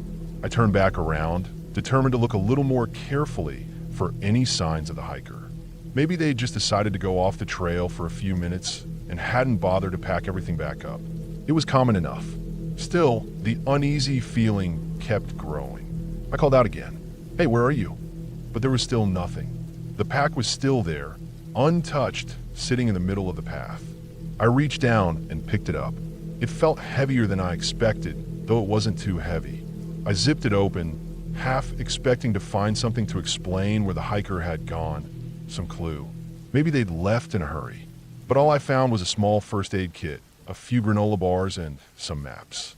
Nothing that seemed like it would explain why the hiker had just disappeared. By now, I was getting nervous. I've been on enough trails to know that things don't usually go that wrong without a reason. People don't just vanish, especially out here where the trail is the only way in or out. And yet, there I was, holding someone's pack in the middle of the trail with no sign of the person who had been carrying it just minutes ago. I decided to go back to the last bend where I'd seen the hiker. Maybe I could retrace their steps and find something. I walked quickly, scanning the trees and the trail, trying to make sense of it. I went back through the corner we'd both passed, then continued forward. Nothing. I stopped again and listened. There was no sound except the occasional rustling of leaves high in the trees. The quiet was unnerving. I looked back at the spot where I'd found the pack. Something was wrong. I felt a cold chill run down my spine, but I couldn't explain why. I wasn't one to jump to conclusions, but this was starting to feel different. I walked farther down the trail, the pack still in my hands, hoping to see something that would make sense of it all. The deeper I went, the more unsettled I became. The quiet was suffocating, and I realized how much I was relying on the sound of my footsteps just to reassure myself I wasn't alone. After a while, I couldn't shake the feeling that I was being watched. That thought alone made my heart rate spike. I glanced around, half expecting to see someone just standing there in the trees, watching me. But there was nothing but the trees and the empty trail. I turned back again, and it was then that I realized what had been bugging me. The water bottle. I don't know why it hit me, but it suddenly seemed wrong. I had left it behind when I grabbed the pack, but the more I thought about it, the more I realized something wasn't right. It wasn't like the water bottle was just forgotten. It had been carefully set down, tipped over with precision. That's when I knew something had gone wrong. I started hurrying back toward the pack, now feeling an uncomfortable tension crawling through my chest. My heart thudded loudly in my ears as I retraced my steps, my mind spinning with possibilities. What if the hiker had been injured? What if they needed help and I hadn't been quick enough? Maybe they were hiding somewhere on the trail, trying to stay out of sight. The thought made my stomach twist. I wasn't about to let them go missing without at least trying to find them. When I reached the pack again, I set it back down on the trail. I stood there for a moment, trying to figure out my next move. Should I keep going?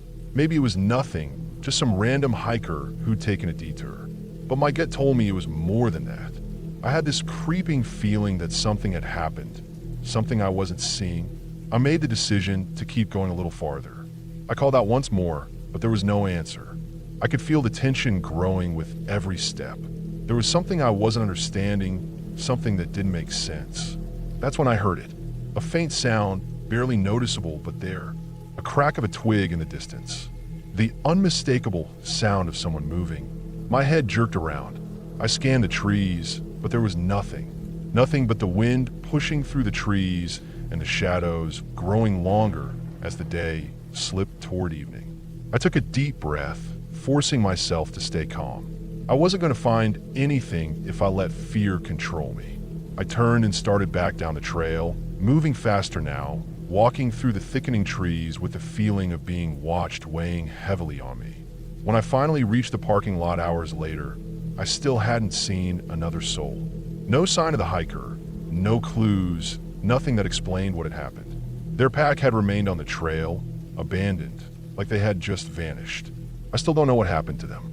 Maybe they got hurt and had to leave, or maybe they had just taken a detour and I didn't see where they went. But all I know for sure is that when I left that trail, the hiker was gone. Their pack was left behind, and I never saw them again.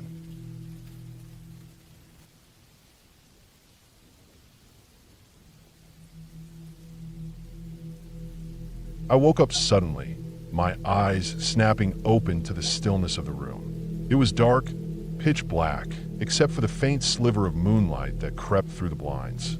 My mind was groggy, caught in that half-wakefulness that comes from being yanked out of a deep sleep. I shifted in bed, the cool sheets sliding across my skin. I was about to settle back in when I saw it. A figure, standing at the foot of the bed. My heart stopped, a jolt of panic shooting through me. For a moment, I thought it was my husband. He sometimes got up late for water or to check on something, and I wasn't used to being awake in the middle of the night, so my brain didn't connect the dots right away. I squinted, trying to make out the details of the figure in the near darkness. My husband wasn't the tallest guy, but this figure was much taller than him. It didn't make sense. I lay perfectly still, trying to breathe quietly, not wanting to disturb whatever was happening. My eyes adjusted slowly to the dark, and that's when the unease settled into my stomach. Something about the figure didn't feel right. It wasn't the shape of a person. It didn't have the familiar outlines I expected to see. It was like the silhouette of a man, but distorted. The head was too large, too wide, and the body too long. The legs looked almost unnatural, as if they were stretched out too far to fit into the proportions of a normal person. A chill ran down my spine. I blinked, trying to clear my vision, thinking I was just seeing things in my groggy state. I looked again, but the figure didn't change. It was still there, standing completely still at the foot of the bed. There was no movement, no sound, just a presence. I could feel it. I wanted to call out, but my voice was frozen in my throat, swallowed by the silence of the room. I could feel my pulse hammering in my neck, my breath shallow and fast, like a panicked animal trapped in the dark. I forced myself to look around to see if there was anything else, any other explanation. My husband was still lying beside me, his chest rising and falling slowly, his face peaceful in sleep. I could see his soft, even breaths, could hear them faintly in the otherwise dead silence. That should have reassured me. It should have, but it didn't. The figure was still there, and I couldn't take my eyes off it. I wanted to scream, to jump up, to grab my phone and call for help, but I couldn't move. My body felt paralyzed, locked in place by the terror that had rooted itself in my chest. I couldn't look away from the figure at the foot of my bed. It wasn't doing anything. It was just standing there. But the longer I stared at it, the more I began to feel a sense of dread, an overwhelming, deep-rooted fear that I couldn't explain. I blinked again, and that's when it happened. In the split second my eyelids closed, the figure was gone, vanished. There wasn't even a trace left behind, no rustle of clothing, no movement of the air to suggest it had even been there. Just gone. I lay there, staring into the darkness, my mind racing. What just happened? Had I imagined it? I couldn't be sure, but I could still feel the lingering fear, the tightness in my chest, the feeling that something wasn't right. I turned to look at my husband, his face still peaceful in sleep, the sheets still rising and falling with each steady breath. It made no sense. How could he not have heard or seen anything? I lay back down, my mind trying to justify what had just occurred. Maybe I had been dreaming, I told myself. Maybe I had just woken up out of a deep sleep, and my mind was still half in that dream state. But as much as I tried to reason with myself, something inside me knew that it wasn't just a dream. It felt real, too real. I closed my eyes again, hoping to fall back asleep, but sleep wouldn't come. My mind kept replaying the image of the figure standing there. Its distorted form burned into my memory. I had to shake myself out of it, but every time I tried to think of something else, my mind snapped back to that image. I tried to calm my breathing, slow my pulse, but the fear was still there. I don't know how long I lay there in the dark, caught between the pull of sleep and the nagging fear that something wasn't right. I tried to focus on the sounds of the house, the creaking of the floorboards, the low hum of the fridge in the kitchen. but it didn't help. The silence was deafening. Every little noise felt too loud. Every creak of the house felt like it was magnified tenfold. And then, just when I thought I might lose my mind from the tension, the sound of my husband's voice cut through the silence. "Are you okay?" he whispered, his voice thick with sleep. I turned to look at him, startled. He had his eyes still closed, his face relaxed, like he hadn't been awake at all. "Yeah," I whispered back, my voice shaky. "I'm fine. Just had a weird dream." He shifted in bed, turning toward me slightly, as though sensing that something wasn't quite right. "What's wrong? You seem tense," he said, his voice still soft. I didn't want to tell him. I didn't want to sound crazy. I didn't want to say that I had seen something standing at the foot of the bed, something that shouldn't have been there.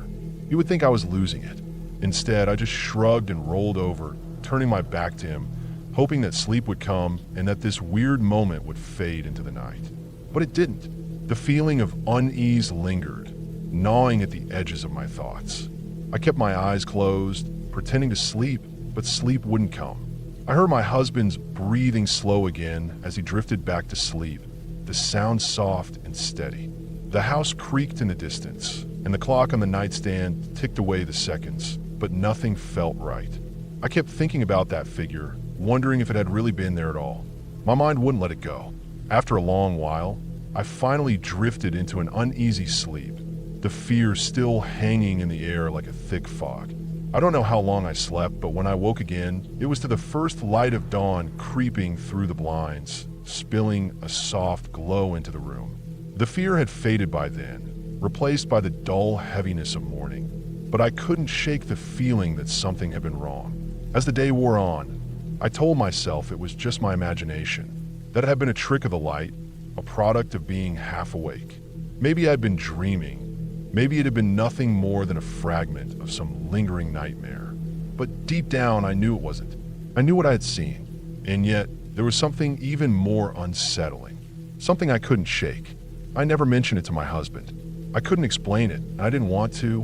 But that night, as I lay in bed again, I couldn't help but glance at the foot of the bed before I closed my eyes, half expecting to see that figure again.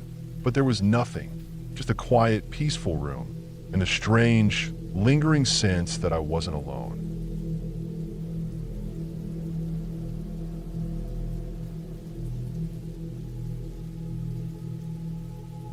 I've never been the type to scare easily, especially in the woods.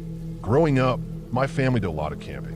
My dad had a small pickup truck, and we'd load it with all our gear, tents, sleeping bags, a propane stove, and the cooler filled with food, and head off to some remote spot for the weekend. Usually it was just us, sometimes a few other families. It wasn't anything fancy, just a place to get away from the noise of the world. There was always something calming about being surrounded by trees, a crackling campfire, and the occasional howl of a distant coyote. But that night, everything changed. We had set up camp near the edge of a thick forest, one of our favorite spots. It was a quiet, peaceful place, no other campers in sight. The only sound that night was the gentle rustle of the leaves as the wind passed through the trees. My little sister, Kelly, was playing around the campfire with her stuffed bear, laughing as Dad told us stories about his days as a young camper. It was a typical night, and I remember feeling completely at ease, like nothing could go wrong. But then, just as the sky had begun to darken, something cut through the calm. A child cry. At first, I thought it was Kelly. I turned to look at her, but she was still sitting next to Dad, poking at the fire with a stick, completely unbothered. The cry came again, louder this time, more desperate. It wasn't Kelly, and it didn't sound like any child I recognized. My stomach tightened. It was faint but unmistakable. The kind of cry you hear in the middle of the night when a child is scared, lost, or hurt. I glanced at my parents. Dad was still talking, but I could see a flicker of confusion in his eyes as he paused mid-sentence. Mom's expression was more tense, like she was listening too. "Did you hear that?" I asked, even though I knew they had. Dad squinted into the dark woods. "I don't know. Maybe some animal." "I don't think so," I said. It sounded like a kid. The second cry rang out again, this time almost right on top of us. It felt like it was right next to our campsite. My heart started to race. No animals I knew of made that kind of sound, especially not in the middle of the night. That wasn't the sound of an animal in pain. It was the cry of a child, raw and filled with distress. "Stay here," Dad said, finally standing up. "I'll go check it out." But the look in his eyes told me he was uncertain too. I could tell he didn't want to go, but he had to. It was the responsible thing to do. I grabbed the flashlight from the table and stood up too. My parents exchanged a quick glance. Neither of them said anything, but it was clear they both felt the same unease. I was only 15, but I've been on enough camping trips to know that when something feels wrong in the woods, it usually is. Without thinking, I followed Dad as he headed toward the tree line. The flashlight beam cut through the dark, but it didn't reveal anything except the dark trunks of trees and thick underbrush. "Stay close," Dad ordered, his voice low. We moved toward the sound, and with every step, it grew fainter. The more we walked, the farther away it seemed. It was almost as if the child, if it even was a child, was moving away from us. I was starting to feel the coldness of the night settling in, the kind of cold that creeps under your skin and makes your senses heightened. The forest around us was silent now. The only sound was the crunching of leaves under our boots and the occasional rustle of branches. The further we went into the woods, the more distant the crying became. It was as if the sound was floating on the breeze, never quite in the direction we expected it to be. "I don't like this," I muttered, looking around. The trees were closing in on us, their branches twisting like gnarled fingers in the dim light. The flashlight seemed to barely make a dent in the darkness. Dad didn't respond, but I could see the muscles in his jaw tightening. He was just as unnerved as I was. I think he hoped, just like I did, that we would find a child wandering in the woods, maybe lost, maybe scared. But as we continued walking, my hope started to fade. It wasn't right. The crying had stopped entirely now. I scanned the forest around us. The sound had moved so far away that I wasn't even sure we were heading in the right direction anymore. Maybe it had been an animal all along. I wanted to believe that. I wanted to believe it was just some bird or animal mimicking the sound of a crying child. But deep down, I knew it wasn't. The air was thick with the kind of quiet that only happens when something's wrong. The stillness felt suffocating, like the forest was holding its breath. "Dad, we should go back," I said, my voice low but insistent. He didn't answer at first, but I saw him slowly nod. He wasn't about to admit he was just as freaked out as I was, but we both knew it was time to turn around. The air felt different now, colder, heavier. As we started to head back toward the campsite, I couldn't shake the feeling that we weren't alone. The hairs on the back of my neck stood up. That's when we heard it again, the cry. This time, it was much closer. The sound pierced the night air, cutting through the silence. The cry was filled with such raw desperation that it sent a chill down my spine. It wasn't an animal, and it wasn't something that could be easily explained away. It was a child in pain, a child in fear. I swung the flashlight wildly, but the beam caught only the dark, empty forest. "Dad," I said, my voice rising in panic. "It's so close. It's right here." We both froze. I could hear my breath coming in short, fast gasps, but I was too scared to move. My heart was racing in my chest, pounding so loudly I thought it might give us away to whatever was out there. Then, from the edge of the forest, just beyond the reach of the flashlight beam, something caught my eye. A shadow. It was too small to be a person. "Did you see that?" I whispered, my voice barely audible. Dad turned, his eyes squinting. "I saw something," he said, his voice tight. "We need to go back now." Without another word, we turned and started walking quickly back to camp. The sound of the crying seemed to follow us, but it wasn't getting closer. It was just there, distant, yet present. When we finally broke through the trees and into the open, the campsite was exactly as we had left it. The fire was still flickering, casting long shadows on the ground. Kelly was sitting by the fire, her stuffed bear clutched tightly in her hands. Mom was standing nearby, looking nervously into the woods. I don't know how long we stood there, staring into the forest, but it felt like an eternity. "What was it?" Mom asked, her voice trembling. "We didn't find anything," Dad said, his voice strained. He didn't seem willing to tell her the truth about the shadow or the cry that had chilled us to our bones. We didn't talk much that night. We sat around the fire, the warmth offering some comfort, but it didn't do much to ease the unease gnawing at the back of my mind. The crying had stopped, but I couldn't shake the feeling that something or someone had been watching us.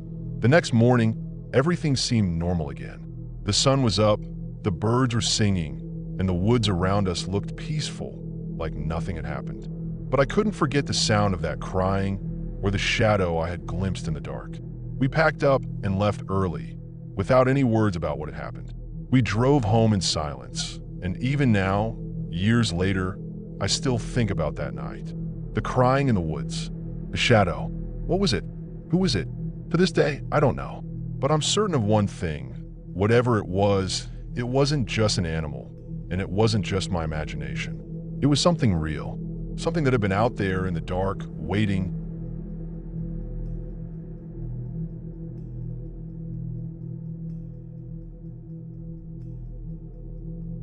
The sun had barely begun to dip behind the trees as I made my way deeper into the forest. I've been hiking alone for the past 2 days, savoring the solitude, the crisp mountain air, and the stillness that seemed to cloak everything around me. My legs were tired, but it was that satisfying kind of tired, the kind that lets you know you've earned your rest. I'd planned to camp near a small creek I'd spotted on the map, but the further I hiked, the more I found myself moving off trail, looking for a spot that felt right. I didn't see much wildlife, just the occasional bird flitting through the canopy above, but the forest had an eerie quiet to it, almost as if something was just out of sight. The dense trees blocked most of the sunlight, and the shadows seemed to stretch out longer than they should have. I told myself I was just imagining it, and the idea of finding a perfect campsite kept me focused on the trail ahead. As I walked, I noticed the air had grown colder, heavier. The breeze that had been there earlier was now gone, and the silence around me deepened. My feet crunched over fallen leaves as I neared a clearing. That's when I saw it, a campsite, abandoned but recent. It was just off the trail, hidden from view, like whoever had been here didn't want to be found. At first, I thought it was just a group that had packed up early, leaving behind their things in a hurry. But as I stepped closer, something didn't sit right. There was a fire ring in the center, the last embers of a once bright fire still smoldering, sending up occasional wisps of smoke. It wasn't completely out yet, but it was close. The ashes were too fresh. No one had been gone for long. I looked around. There was a tent nearby, half collapsed, as if it had been abandoned mid-use. A sleeping bag lay inside, the zipper wide open. But it was the scattered clothing around the campfire that gave me a bad feeling. A jacket was draped over a log, shoes tossed haphazardly near a pack. The pack was open, its contents spilling out. A water bottle, a few bars of trail food, a map. Everything was left behind, as if someone had just walked away in the middle of whatever they were doing. A chill ran down my spine, but I forced myself to keep walking.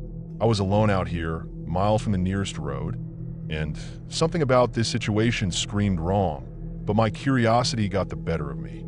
I kneeled next to the fire ring and took a look at the ground around it. The dirt was disturbed, like something had been dragged. I stood up and took a few steps toward the tent, trying to get a better look at the site. It didn't make sense. Who would leave so abruptly? The fire was barely out, and nothing seemed to be in a state of disarray like a storm or a sudden event had caused them to flee. That's when I saw it. A knife. It was lying in the dirt near the fire ring, its blade glinting in the dying light of the day. I walked closer, heart pounding my chest, and knelt to examine it. The handle was plain, nothing special, but the blade was stained with something dark, unmistakably blood. It wasn't just a smear either. The blood had dried around the edge, and there was more of it on the ground beneath the knife, like it had been dropped hastily. I felt the hair on the back of my neck stand up, and a wave of unease swept over me. I'd read enough horror stories to know where this was going, but I tried to convince myself it was nothing. Maybe it was just an accident, some kind of hunting incident gone wrong. But the reality of the situation didn't help calm my nerves. I stood up quickly, my legs unsteady, and took one last look around. Whoever had been here wasn't coming back. I didn't wait around any longer.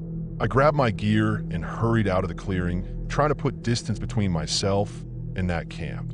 My footsteps were heavy and rushed, but I kept looking over my shoulder, half expecting to see someone emerging from the trees, someone who had been watching me the entire time. I found my way to a small ridge with a flat spot just big enough for my tent.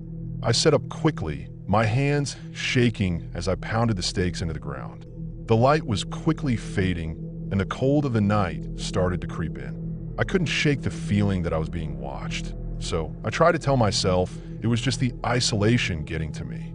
The sounds of the forest seemed louder now, as if the trees themselves were whispering. I crawled into my tent and zipped it shut, trying to settle my mind. I ate a quick dinner, the food barely touching my stomach as my thoughts drifted back to the campsite. The bloodstained knife, the abandoned things, the nagging feeling that I wasn't alone out there. The night deepened, and the stars twinkled overhead, their cold light slipping through the gaps in the trees. I lay awake, staring at the ceiling of my tent, listening to the sounds of the forest. It wasn't long before I heard something. At first, it was so faint I thought I was imagining it. But then it came again. Footsteps, light and deliberate but there, circling my tent. I froze, my breath catching in my throat. It wasn't an animal, not a bear or a deer. The steps were too rhythmic, too deliberate. My heart began to race. I strained to listen, praying it was just the wind, but the footsteps continued, slow and steady, making a loop around my tent. The sound of crunching leaves and twigs underfoot grew louder as whoever it was moved closer. I grabbed my flashlight, holding it tightly in my hand, the beam trembling as I pointed it toward the tent door. My mind raced through possibilities. Who could it be? Someone else camping out here? But who would be walking around at night, stalking the perimeter of my camp? It didn't make sense. The footsteps stopped. I held my breath, waiting for any sound, any movement, but there was nothing. A deep, suffocating silence filled the air. I dared not move, not even to breathe too loudly. If I was being watched, I didn't want to give myself away. Minutes passed, maybe more, before I finally summoned the courage to peek through the mesh of my tent, staring into the darkness. I couldn't see anything, not with the dim moonlight and the thick trees surrounding me. But I could feel it, the presence lurking just out of view. I stayed awake for the rest of the night, eyes wide open, listening for any sound, every little crack of a branch, every rustle of the wind in the leaves. The footsteps never came back, but I couldn't shake the feeling of being watched, waiting for the sun to rise. When morning finally came, I wasted no time packing up my camp. I barely ate breakfast, my hands moving quickly and mechanically as I stuffed everything into my backpack. I couldn't leave fast enough. I made my way back to the trail, my mind spinning. Whoever had been at that campsite, whoever had left that knife, was out there somewhere in the same woods I was. I didn't know if they were still following me or if I had imagined the footsteps the night before, but I wasn't taking any chances. I needed to get out of there. By the time I reached the trailhead, the sun was fully up and the forest was alive with the sounds of birds and insects. The world seemed ordinary again, normal. But I couldn't shake the image of that blood-stained knife and the abandoned campsite. I don't know who had been there before me or what had happened. I never found out. I try not to think about it too much, but I couldn't help myself. It had felt too real, too close to be just an odd coincidence. The one thing I knew for sure was this: I would never camp alone in those woods again.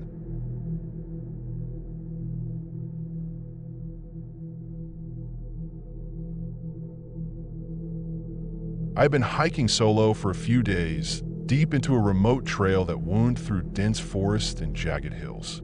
It wasn't the easiest route, but I liked it that way. There were no crowds, no noise from other hikers, just the sounds of the forest around me. The crunch of dry leaves underfoot, the rustling of tree branches overhead, and the occasional bird call breaking through the silence. It was peaceful. The weather had been nice all day, clear skies, a slight breeze keeping the temperature comfortable. I had my pack on, containing my water, some food, a few supplies for camping if I needed it, and of course my map. I've been walking for a while, well into the afternoon, following the worn path that snaked through thick woods. I knew this trail, but not all of it. I had read that it was less traveled, so I had hoped for some solitude. But as I hiked deeper into the woods, I couldn't shake the feeling that I wasn't alone. It started subtly. At first, I thought I was just being paranoid. I'd hear footsteps behind me, crunching twigs or the shuffle of dirt. But when I glanced back, I saw nothing. The trail had been quiet for a while, no other hikers passing by, and no signs of anyone being around. But after a few miles, the feeling didn't go away. I kept hearing it, the sound of footsteps, always there just behind me, never speeding up but never falling back either.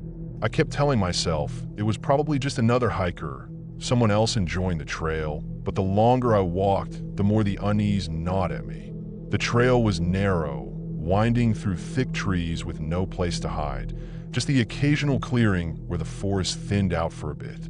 As I trudged on, my pace began to quicken, not from any physical exertion, but from a growing sense of discomfort. The sound of those footsteps behind me, always keeping the same distance, was beginning to get under my skin. The thing was, every time I looked back, I saw nothing. No one, no other hiker, just the trees, the trail, and that same feeling of being watched. Still, the sound was there. Every time I stepped, I could hear them behind me, matching my pace exactly. When I stopped to take a breath, they stopped too. When I started walking again, they followed. They never gained on me, but they didn't fall behind either. It was as if they were just waiting. The hairs on the back of my neck stood up, and I couldn't ignore it any longer. It didn't make sense. I tried to rationalize it. Maybe they were just hiking at the same pace. Maybe they were just far enough behind that I couldn't see them when I looked back. But the longer I walked, the more I felt like something wasn't right. I tried a trick to test it. I decided to speed up. I pushed myself a little harder, picking up my pace, forcing myself into a faster rhythm to see if they would catch up. Sure enough, after a few minutes, I could still hear the footsteps behind me, keeping exactly in line with my movements. The same distance, no faster, no slower. Every time I glanced over my shoulder, I saw nothing but empty trail. I tried to slow down too, and the sound of the footsteps slowed with me. It was unnerving. Something wasn't right. I tried not to panic. I told myself it was probably just some other hiker, someone who was just as lost in their thoughts as I was, not really thinking about the fact they were following me. I decided to make a sharp turn off the main trail into a small patch of thick woods, hoping to lose them for a bit. Maybe see if I could get some clarity on who or what was following me. I didn't want to make it obvious that I was trying to shake them off, so I moved quickly but quietly, stepping off the main trail and ducking into a thicket of bushes and trees. It was a little tricky navigating through the underbrush, but I didn't care. I wanted to get away, and I wanted to do it fast. I kept moving, finding a small clearing where I crouched behind a large rock, hoping they wouldn't notice the detour. My heart was racing now, my mind spinning with 100 different possibilities. I listened carefully, hoping to hear them pass by, still walking the trail, unaware of my little diversion. I could hear the rustle of leaves, the sounds of a few birds calling out in the trees, but most of all, I heard the footsteps, slow at first, almost hesitant, and then they started to get closer. They were still on the trail. I crouched lower, holding my breath, trying to make myself as invisible as possible. The sound of their footsteps was unmistakable now. They were getting closer, moving deliberately, and I felt that deep, gut-wrenching fear starting to creep up again. I couldn't see them, but they were so close. I knew I had to stay hidden. If they passed by without noticing me, I could slip back onto the trail and keep going. If they saw me, I didn't know what I would do. I didn't know what kind of person would be out here, following me for so long, but it wasn't something I wanted to find out. I tried to steady my breathing, keeping still, barely moving a muscle. The footsteps grew louder, and then, finally, I saw them, just barely through the foliage. A figure appeared in the distance, walking the trail slowly, cautiously, as if scanning the woods around them. They were tall, wearing a dark jacket, and had a backpack slung over their shoulders. But there was something about them that made me uneasy. The way they moved, the way they kept glancing around, as though they were looking for something, or someone. I held my breath. The figure was close now, only a few yards away, walking past my hiding spot, oblivious to me. I could see their face now, a man, probably in his 30s, with a scruffy beard and a tired look in his eyes. He wasn't looking at me, but he was scanning the woods. His eyes moved quickly, darting from tree to tree, and I couldn't help but feel the fear grip me even harder. He was still walking, but he was getting closer to my hiding place. I kept myself pressed flat against the ground, my chest tight with anxiety. I needed to stay quiet, stay still. My heart was pounding in my ears. I was terrified that one wrong move would make him realize I was here. He stopped just past my position. I could hear him breathe, slow and heavy, almost like he was listening too. Then, after what felt like an eternity, he kept walking, moving at a slow pace down the trail. I stayed frozen, my body aching with the need to move, but I couldn't. Not yet. I had to wait. I waited until I heard his footsteps fade into the distance. He didn't stop, didn't look back. Eventually, the sound of him walking faded completely, and I let out a breath I didn't realize I was holding. I stayed hidden for another 5 minutes, just to make sure he was really gone. Once I was certain, I slowly stood up, my legs stiff and sore from crouching so long. I looked around, my mind racing. Had he been following me the whole time? Was he trying to find me? Or was it just a coincidence? I didn't know, but I wasn't sticking around to find out. I took a deep breath and stepped back onto the trail. I felt a wave of relief wash over me as I walked, but the tension in my body didn't go away. My pace was quick, but not frantic. I didn't look back. I kept moving forward, hoping to find some other hikers, maybe some sign of life, maybe someone who could help make sense of what had just happened. But I couldn't stop thinking about that man, the way he moved through the woods, as if he was hunting for something or someone. I didn't know if he had been following me intentionally or if it was all just a weird coincidence. Either way, I wasn't taking any chances. I kept walking, my eyes darting to every sound in the trees, my ears straining for any sign of someone behind me. But there was nothing, just the steady rhythm of my footsteps, the trail, and the deep silence of the forest. After what felt like hours, I finally reached the end of the trail. The familiar trailhead sign was a welcome sight, but my mind was still racing, my heart still pounding in my chest. I didn't see anyone at the parking lot, and that was fine by me. I just wanted to get out of there, away from the woods, away from whatever had been lurking in them. I didn't know if that man had been following me on purpose, or if he had been just another hiker. But I wasn't going to stick around to find out. I drove back to town, the sun setting behind me, and I never looked back.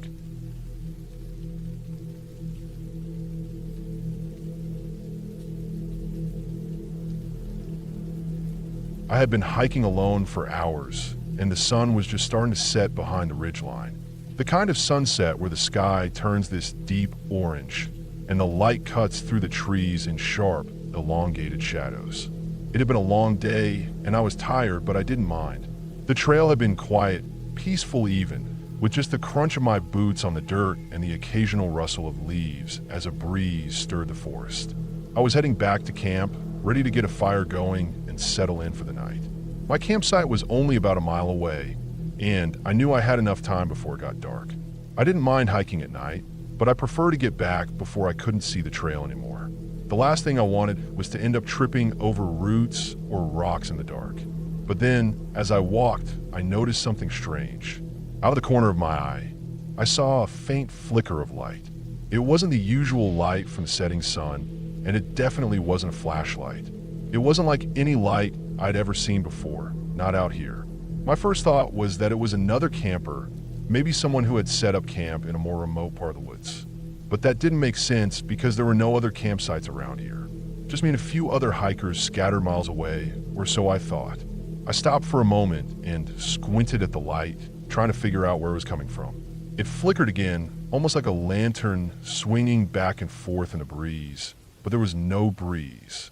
The light didn't seem to have any shape, no real source, just a soft glow. It seemed out of place in the growing darkness. It didn't feel right. Curiosity got the best of me, and I started walking toward it. My pack felt heavier than usual, like it was pressing down on me, but I pushed through. It's just another camper, I thought. Maybe they got lost, or maybe they're out there fishing, or just setting up for the night. Whatever it was, I figured I could help if they needed it. But as I walked closer, something in my gut began to twist, an unease that I couldn't shake. The closer I got, the stranger the light looked. At first, I thought it was just my eyes playing tricks on me. But no, the light was too steady, too consistent, swaying gently as if it were being held in midair. I glanced around, trying to spot any movement, any sign of a person, but there was nothing. No footprints, no sounds, no rustling of bushes or trees. Just the light, swaying slowly like a lantern hanging from some invisible string. I took another step forward, my boots crunching on the gravel. The sound seemed unnaturally loud in the quiet of the forest. With each step, the light seemed to hover a little further ahead, always just out of reach. The more I walked, the less it felt like the light was coming from the ground. It was like it was suspended above it, hovering just above the brush, swaying back and forth in a rhythmic motion, but with no visible person or hand to hold it. A sudden chill ran through me, and the hairs on the back of my neck stood up. I stopped. Something was off. This wasn't normal. Lanterns don't float in the air by themselves. They don't sway like that without anyone near them. I should have turned back then. I should have trusted my gut. But I couldn't shake the feeling that there was something I needed to understand, something I needed to figure out. I started walking faster, drawn to the strange, flickering light, even though every part of my body was telling me to turn around. The silence in the forest around me was suffocating. The birds had stopped chirping, and even the wind seemed to hold its breath. The only sound was the pounding of my own heartbeat in my ears. As I got closer, I saw that the light was no longer flickering in the way a lantern would. It had changed. The glow was more erratic now, almost as if it were breathing, pulsing in and out with a rhythm I couldn't understand. It wasn't the soft, warm light of a lantern anymore. It was colder, like it was pulling the warmth from the air, and that made my skin crawl. I took another step, and that's when I saw it more clearly. The light was coming from a lantern, sure, but not a regular one. It was suspended about 4 feet off the ground, swaying slowly like a pendulum. There were no wires, no ropes, nothing holding it up. Just this eerie, cold glow hanging in the air. My heart was pounding now, thudding so loudly that it was all I could hear. The air felt thick, heavy with something I couldn't name. A pressure, like the world was holding its breath. I wanted to run. Every instinct in me screamed to run back to camp, to leave this bizarre sight behind and forget I ever saw it. But I didn't. I stepped closer, too close, closer than I should have. The light continued to sway, as if it were waiting for me to get just a little bit nearer. My eyes couldn't leave it. It was like it was pulling me in, drawing me to it with some unseen force. Suddenly, the lantern jerked violently to one side, as if someone had yanked it. I froze in place, my eyes locked on it. The light flickered again, but this time it didn't return to its slow, gentle swaying. Instead, it swung wildly in the air, faster and faster, almost as if it was in a frenzy. I could feel the air around me grow colder, a biting chill that made my breath freeze in the air. My stomach turned. I wanted to turn and run, but my feet felt rooted to the ground, unwilling to move. I don't know how long I stood there, staring at the flickering light, but eventually something snapped inside me. I couldn't take it anymore. I turned and bolted, my heart hammering in my chest. I didn't stop running until I was back in my campsite, gasping for breath, my legs shaking beneath me. My campfire flickered in the dark, and I collapsed beside it, still feeling the weight of that strange, cold light in the pit of my stomach. It took me a long time to calm down, to convince myself that I was safe, but I couldn't shake the image of that lantern, swinging alone in the air. No person, no string, no explanation. I tried to tell myself it was some trick of the light, something natural I just couldn't explain, but I knew deep down that what I saw wasn't normal. I don't know what it was. Maybe it was some kind of optical illusion, or maybe I stumbled across something that defied logic. But one thing I knew for sure, I would never go near that spot again. Something about it, that light, felt wrong. Something about it felt like it was waiting for me to get too close. And next time, I wasn't sure I'd make it back.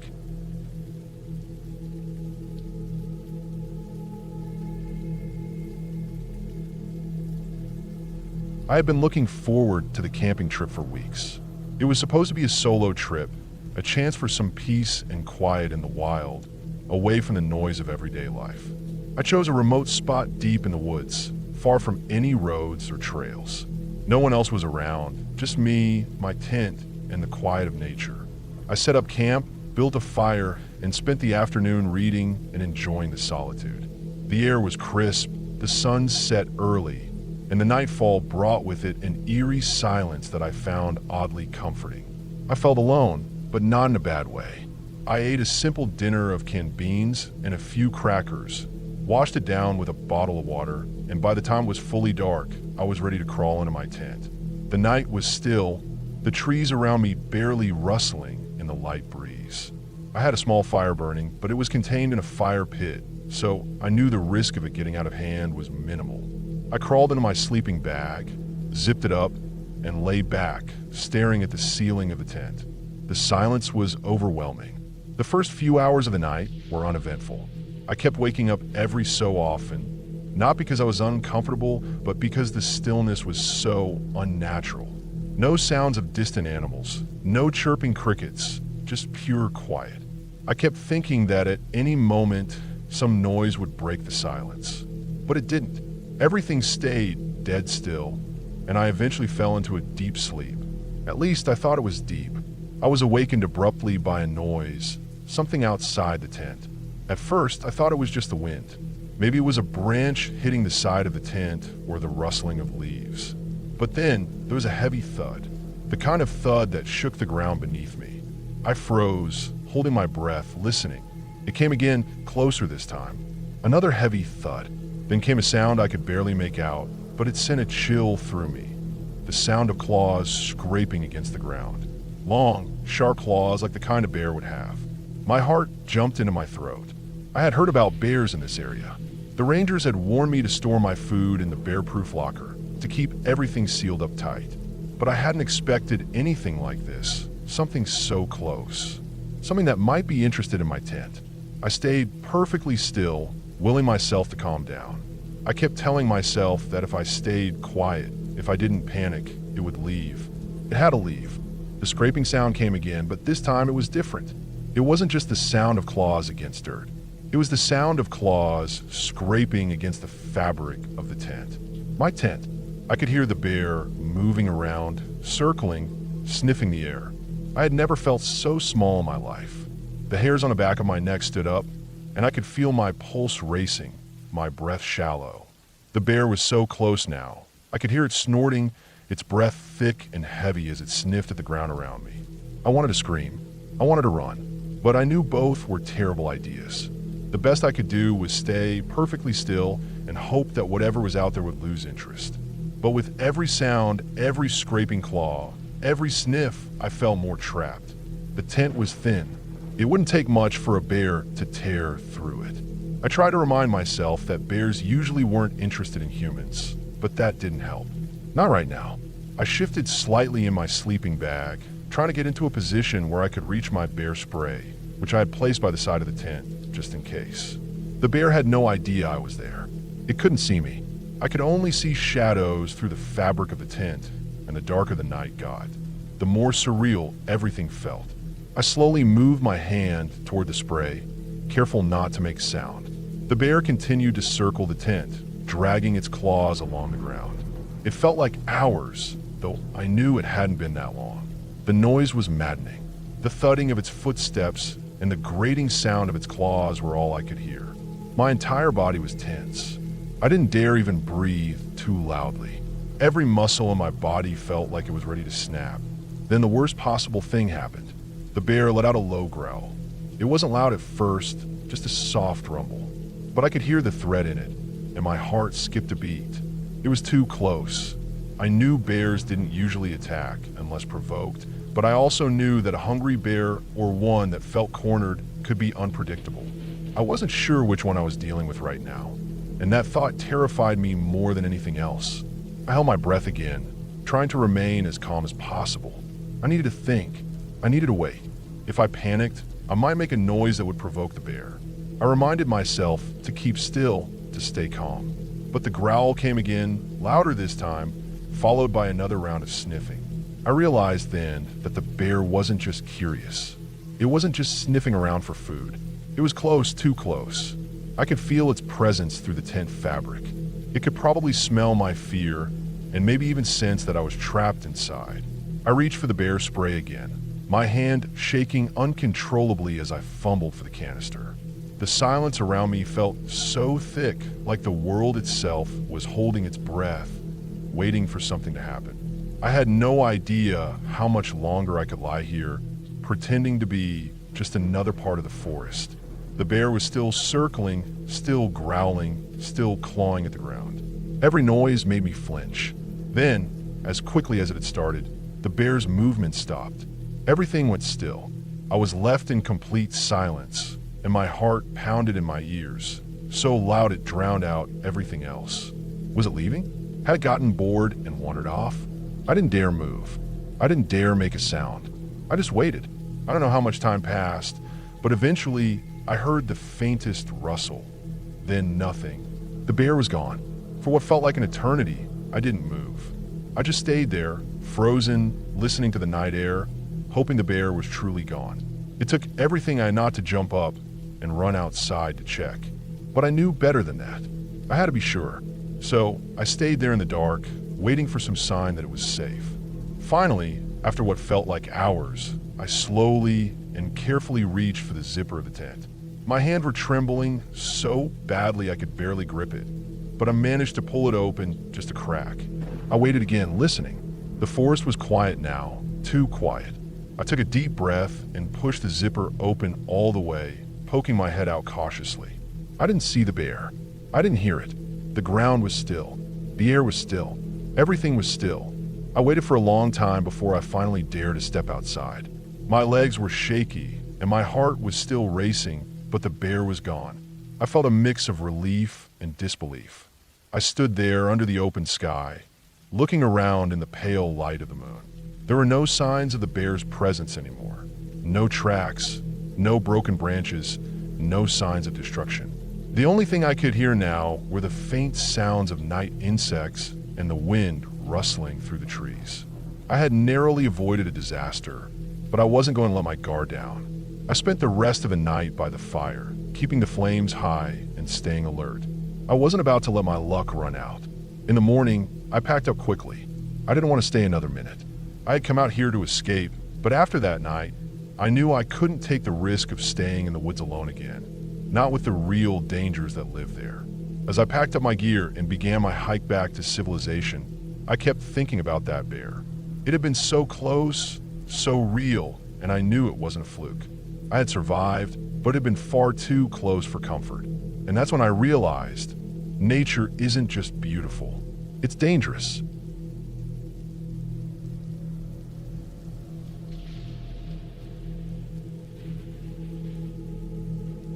We were deep in the Smoky Mountains, the kind of place where the air smells thick with pine and wet earth, the trees towering above us, reaching for the sky like giant, ancient hands. The trail we were on was rugged, winding, and damp with the remnants of an early morning fog. It was my third day on the hike with the group, a mix of seasoned hikers and a few who were out for their first real adventure. We'd been moving at a steady pace, laughing and chatting as we passed around snacks and the occasional water bottle, the chatter echoing off the trees. I remember the air had that sharp coolness to it, the kind that bites into your lungs when you take a deep breath. The trail curved ahead, and the sounds of the forest mixed with the rhythmic shuffle of our boots on the dirt path. Birds fluttered between the trees, and somewhere in the distance, I could hear the faint sound of water, maybe a creek or stream cutting its way through the mountain. We'd just come around a bend when I heard it. Clear as day. A voice. It wasn't a whisper, but not a shout either. Just a regular voice, normal, like someone calling to me. It was soft, yet it cut through the noise of the forest. I froze. It was my name, unmistakably. Hey, hey, the voice said, right from the woods to my left. It didn't sound urgent or panicked, but it was definitely there, calling me. I stopped looking around. The others in the group were a few paces ahead, and none of them seemed to notice. They kept moving, talking amongst themselves. I looked back toward the woods. My heart started to pick up speed. The voice was still in my head, the words echoing. I swear I heard again, but this time a little more urgently, like someone was trying to get my attention, like they were calling from just out of sight. It was unsettling. I stepped off the trail, my boots crunching against the underbrush. I wasn't sure why I did it, but something about that voice tugged at me, pulling me to investigate. The woods ahead were thick, the trees were packed close together, and the canopy above blocked out most of the sky. The ground was soft, and with every step, I could hear the small crack of twigs breaking underfoot. The further I went, the stranger the feeling became. It wasn't just the voice anymore, it was the silence around me. It was dead quiet. No birds, no rustling leaves, nothing. The air felt still, heavier somehow, like the world was holding its breath. I kept going, drawn to the spot where I thought the voice had come from. But when I reached a small clearing, it was just trees. Nothing. The same deep green shadows, the same old growth, nothing to explain the voice. I stood there, scanning the area, my skin prickling as the silence wrapped itself around me. The voice had stopped. I glanced back toward the trail. I should have turned around right then. I should have walked back to my group, told them I just spaced out or heard something weird in the wind. But no, I kept looking, scanning every corner of the woods. My mind was racing. I was trying to make sense of it. Was it one of the others playing some kind of joke? No, it couldn't have been. The voice was too real, too clear. Then I heard it again. This time, it was more frantic, like someone in distress. Hey, hey! I froze, my stomach twisting with a deep, gnawing unease. The voice sounded closer now, just beyond the trees. The tone shifted. There was something urgent in it, something that made the hairs on the back of my neck stand up. But still, there was no movement around me, no sign of anyone. I took a few steps forward, instinctively wanting to help, to find out who was calling. But as soon as I moved deeper, the voice cut off. Complete silence again. I stood there, tense and listening. Nothing. I felt like I was being watched, like the forest itself was holding its breath, waiting. But nothing came. No more voices. No signs of movement. The woods had returned to their natural stillness. I turned around, deciding to head back. I took a few steps toward the trail, looking over my shoulder one last time. But the voice didn't come again. My heart still pounded in my chest, and there was this gnawing feeling in the pit of my stomach, but I tried to shake it off as nerves, maybe even just fatigue messing with my mind. When I stepped back onto the trail, I was ready to call out to the group. I expected them to be right there, but they weren't. The trail was empty. I froze again, this time with a rush of panic flooding my veins. I looked ahead, then behind me. They were gone. The path was empty, no sign of anyone, not even their footsteps in the dirt. How could they have gone so far without me noticing? I started walking fast, looking down the trail, calling their names under my breath. Maybe they just kept walking ahead, but surely I would have seen them. The trees hadn't been that thick. They couldn't have just vanished. I turned the next bend, but there was still no one. I kept walking, faster now, calling out louder, my voice breaking through the stillness of the woods. The air was heavy and thick with an almost suffocating silence. It wasn't normal. Something felt off. I rounded another corner, and that's when I saw them. All of them. They were sitting down on the side of the trail, looking at me like I'd just emerged from the woods as if they had never been ahead of me. None of them looked surprised. They didn't seem to care, like there was nothing strange about me walking up to them from behind. "Where did you guys go?" I asked, my voice sharp with a mixture of confusion and panic. They just stared at me. "We've been here the whole time," one of them said slowly, their voice calm, like nothing was wrong. My heart sank. I looked around, scanning the group's faces. I wanted to believe them, but something was wrong. Something didn't add up. I took a few steps back, trying to steady my breath, still feeling the weight of what I just experienced. The voice, the emptiness, the sudden disappearance of the group. It wasn't just a lapse in attention or a simple mistake. I knew that much. One of the hikers noticed my expression and stood up, walking over to me. "Are you okay?" they asked, their voice gentle but tinged with concern. I tried to swallow the lump in my throat. I heard something. Someone called my name from the woods. They looked at me for a long moment, their eyes narrowing slightly. "What do you mean? Are you sure it wasn't just a trick of the wind or the trees?" I shook my head. No, it was clear. Someone was calling me. There was a long silence, and then the person nodded slowly, but I could see the hesitation in their eyes. They didn't say anything else, but the unease settled between us. It felt like the forest itself was watching, waiting. The rest of the group began to stand up, brushing dirt off their pants, acting like everything was normal, like we hadn't just been through something strange. But I couldn't shake the feeling that something had changed. The air around us felt different, as if the woods had shifted somehow, becoming more distant, colder, less inviting. We didn't speak much as we continued on the trail, but I couldn't stop thinking about it. About the voice, about how it had called my name, so clearly, so urgently, only to leave me with nothing. And as the rest of the hike continued, I couldn't help but feel like I was being followed. Every rustle of leaves, every snap of a twig underfoot felt like someone was right behind me, watching, waiting. But every time I turned, there was nothing there. We made camp that night, set up our tents under the fading light of dusk, but I couldn't shake the feeling that something was wrong. The woods felt different now, closed in, pressing in on me as if they were holding their breath, waiting for something. I didn't sleep much that night. Every little sound in the darkness set my nerves on edge.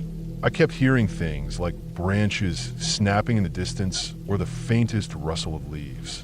My mind kept drifting back to the voice that had called me, the voice that still haunted me, even in the safety of the campfire's glow. And that's when I realized something. No matter how far we hiked, no matter how much ground we covered, I had no idea if I had ever really been alone.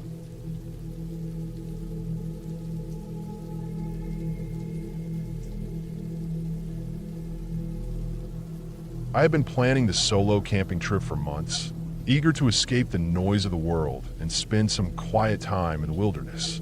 The remote national park I chose was tucked deep into the mountains, far away from roads and towns. No one would bother me here. I had my gear all set and was looking forward to the solitude. Just me, my tent, and the forest. I arrived at the campsite in the late afternoon. The sun was beginning to dip behind the treetops, casting long shadows across the ground.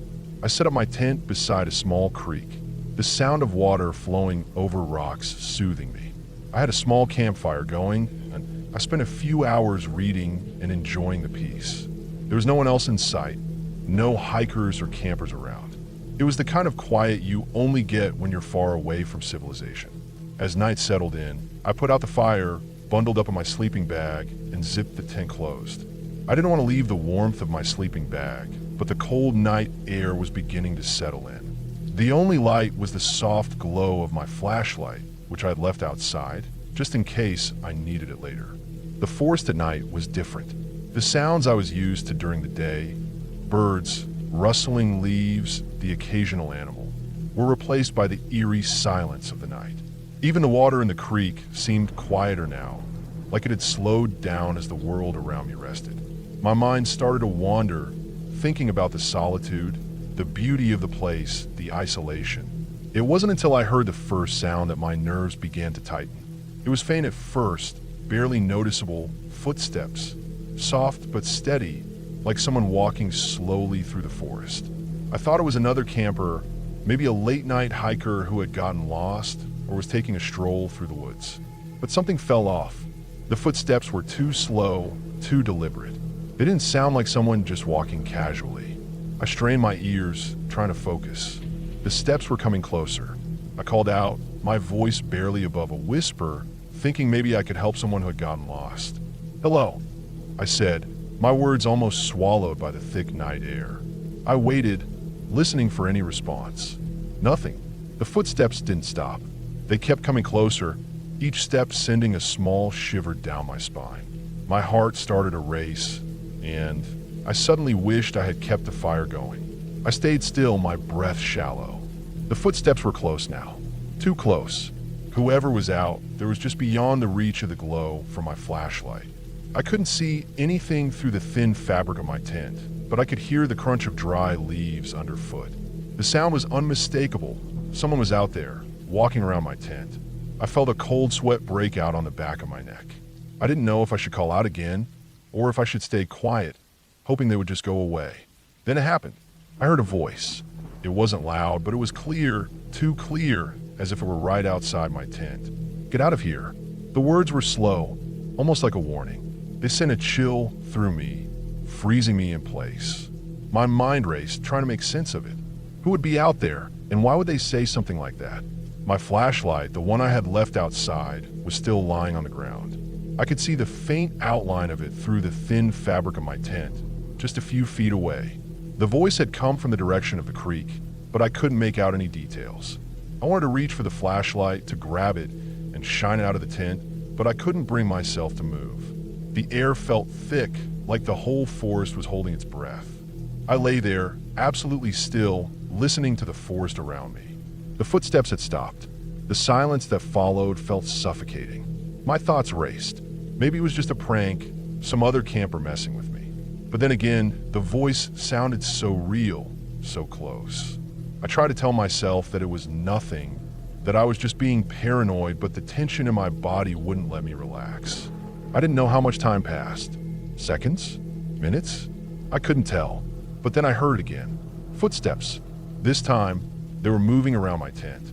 I couldn't see anything outside, but I could hear the crunch of leaves underfoot, the slight rustling of branches being disturbed. Whoever was out, they were circling my tent. I held my breath, praying they wouldn't notice that I was still awake. Every muscle in my body was tense, my heart hammering in my chest. I wanted to scream out, to ask who they were, but I couldn't bring myself to say a word. What if they were dangerous? What if it wasn't just some lost camper? The thought of someone out there, watching me, made my stomach twist with dread. Then, something changed. I felt a pressure on the tent, a slight shift, as though someone had leaned against it. It wasn't much, but it was enough to send a jolt of panic through me. The fabric of the tent was thin, and I could feel the slightest movement as if someone was pressing against it. My mind raced with possibilities. Was it an animal? No, the weight was too deliberate, too human. My eyes darted around inside the tent, looking for anything I could use as a weapon. My pocket knife was in my bag, but it felt miles away. The only thing I could reach was the flashlight, and I wasn't sure if that would help. The voice came again, but this time it was different. It wasn't the same cold tone, the warning from before. This time, it was more like a command. Leave. The word was dragged out, almost a hiss, like it was being whispered through gritted teeth. I didn't know what to do. My mind screamed at me to get out of the tent, to run. But I couldn't move. My body wouldn't respond. My instincts were telling me to stay hidden, to stay quiet, to not give away that I was still inside.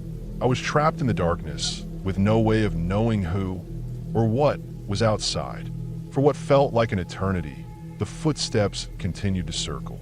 Sometimes they would stop, and I would strain to listen, hoping they would leave. But they didn't. The tension in my body was unbearable. I had no idea who this person was or what they wanted, but the more I listened, the more I was convinced that they were waiting for something. Waiting for me to make a move. Then, just as suddenly as it had started, the footsteps stopped. The air around me seemed to grow colder, and I could feel my breath catch in my throat. I waited, holding my breath, hoping that whatever it was would just leave. But it didn't. Instead, I heard a soft shuffle, like someone was kneeling down next to the tent. I couldn't help myself anymore. I had to do something. I reached for the flashlight, my hand trembling as I fumbled for it. I didn't know if I could shine it outside without being seen, but I couldn't stay in the dark any longer. The beam of light cut through the night, shining on the ground just outside my tent. At first, I saw nothing. No person, no figure. Just the empty ground and the faint glow of the creek in the distance. I breathed a sigh of relief, but that relief was short-lived. The light from the flashlight illuminated something on the ground, something I hadn't noticed before. A footprint, a fresh print, right beside the tent, just outside the fabric. I froze again, my blood running cold. The print was clear, with deep impressions of a boot in the soft earth. It was too close, too fresh. Whoever had been walking around my tent was right there. Without thinking, I grabbed my knife and crawled to the far side of the tent, away from the entrance. I had no plan, no real idea of what I would do if someone came inside, but I had to be ready. My heart was pounding so hard, I thought it might burst. I didn't hear anything for a while. The silence was maddening. I had no idea if the person was still out there, watching, waiting. I couldn't bring myself to leave the tent, not with that footprint so close. Then, without warning, I heard a car in the distance. The sound of an engine, faint but unmistakable. It grew louder, and I could feel the tension in my body start to ease. The car passed by the campground, its headlights sweeping over the area.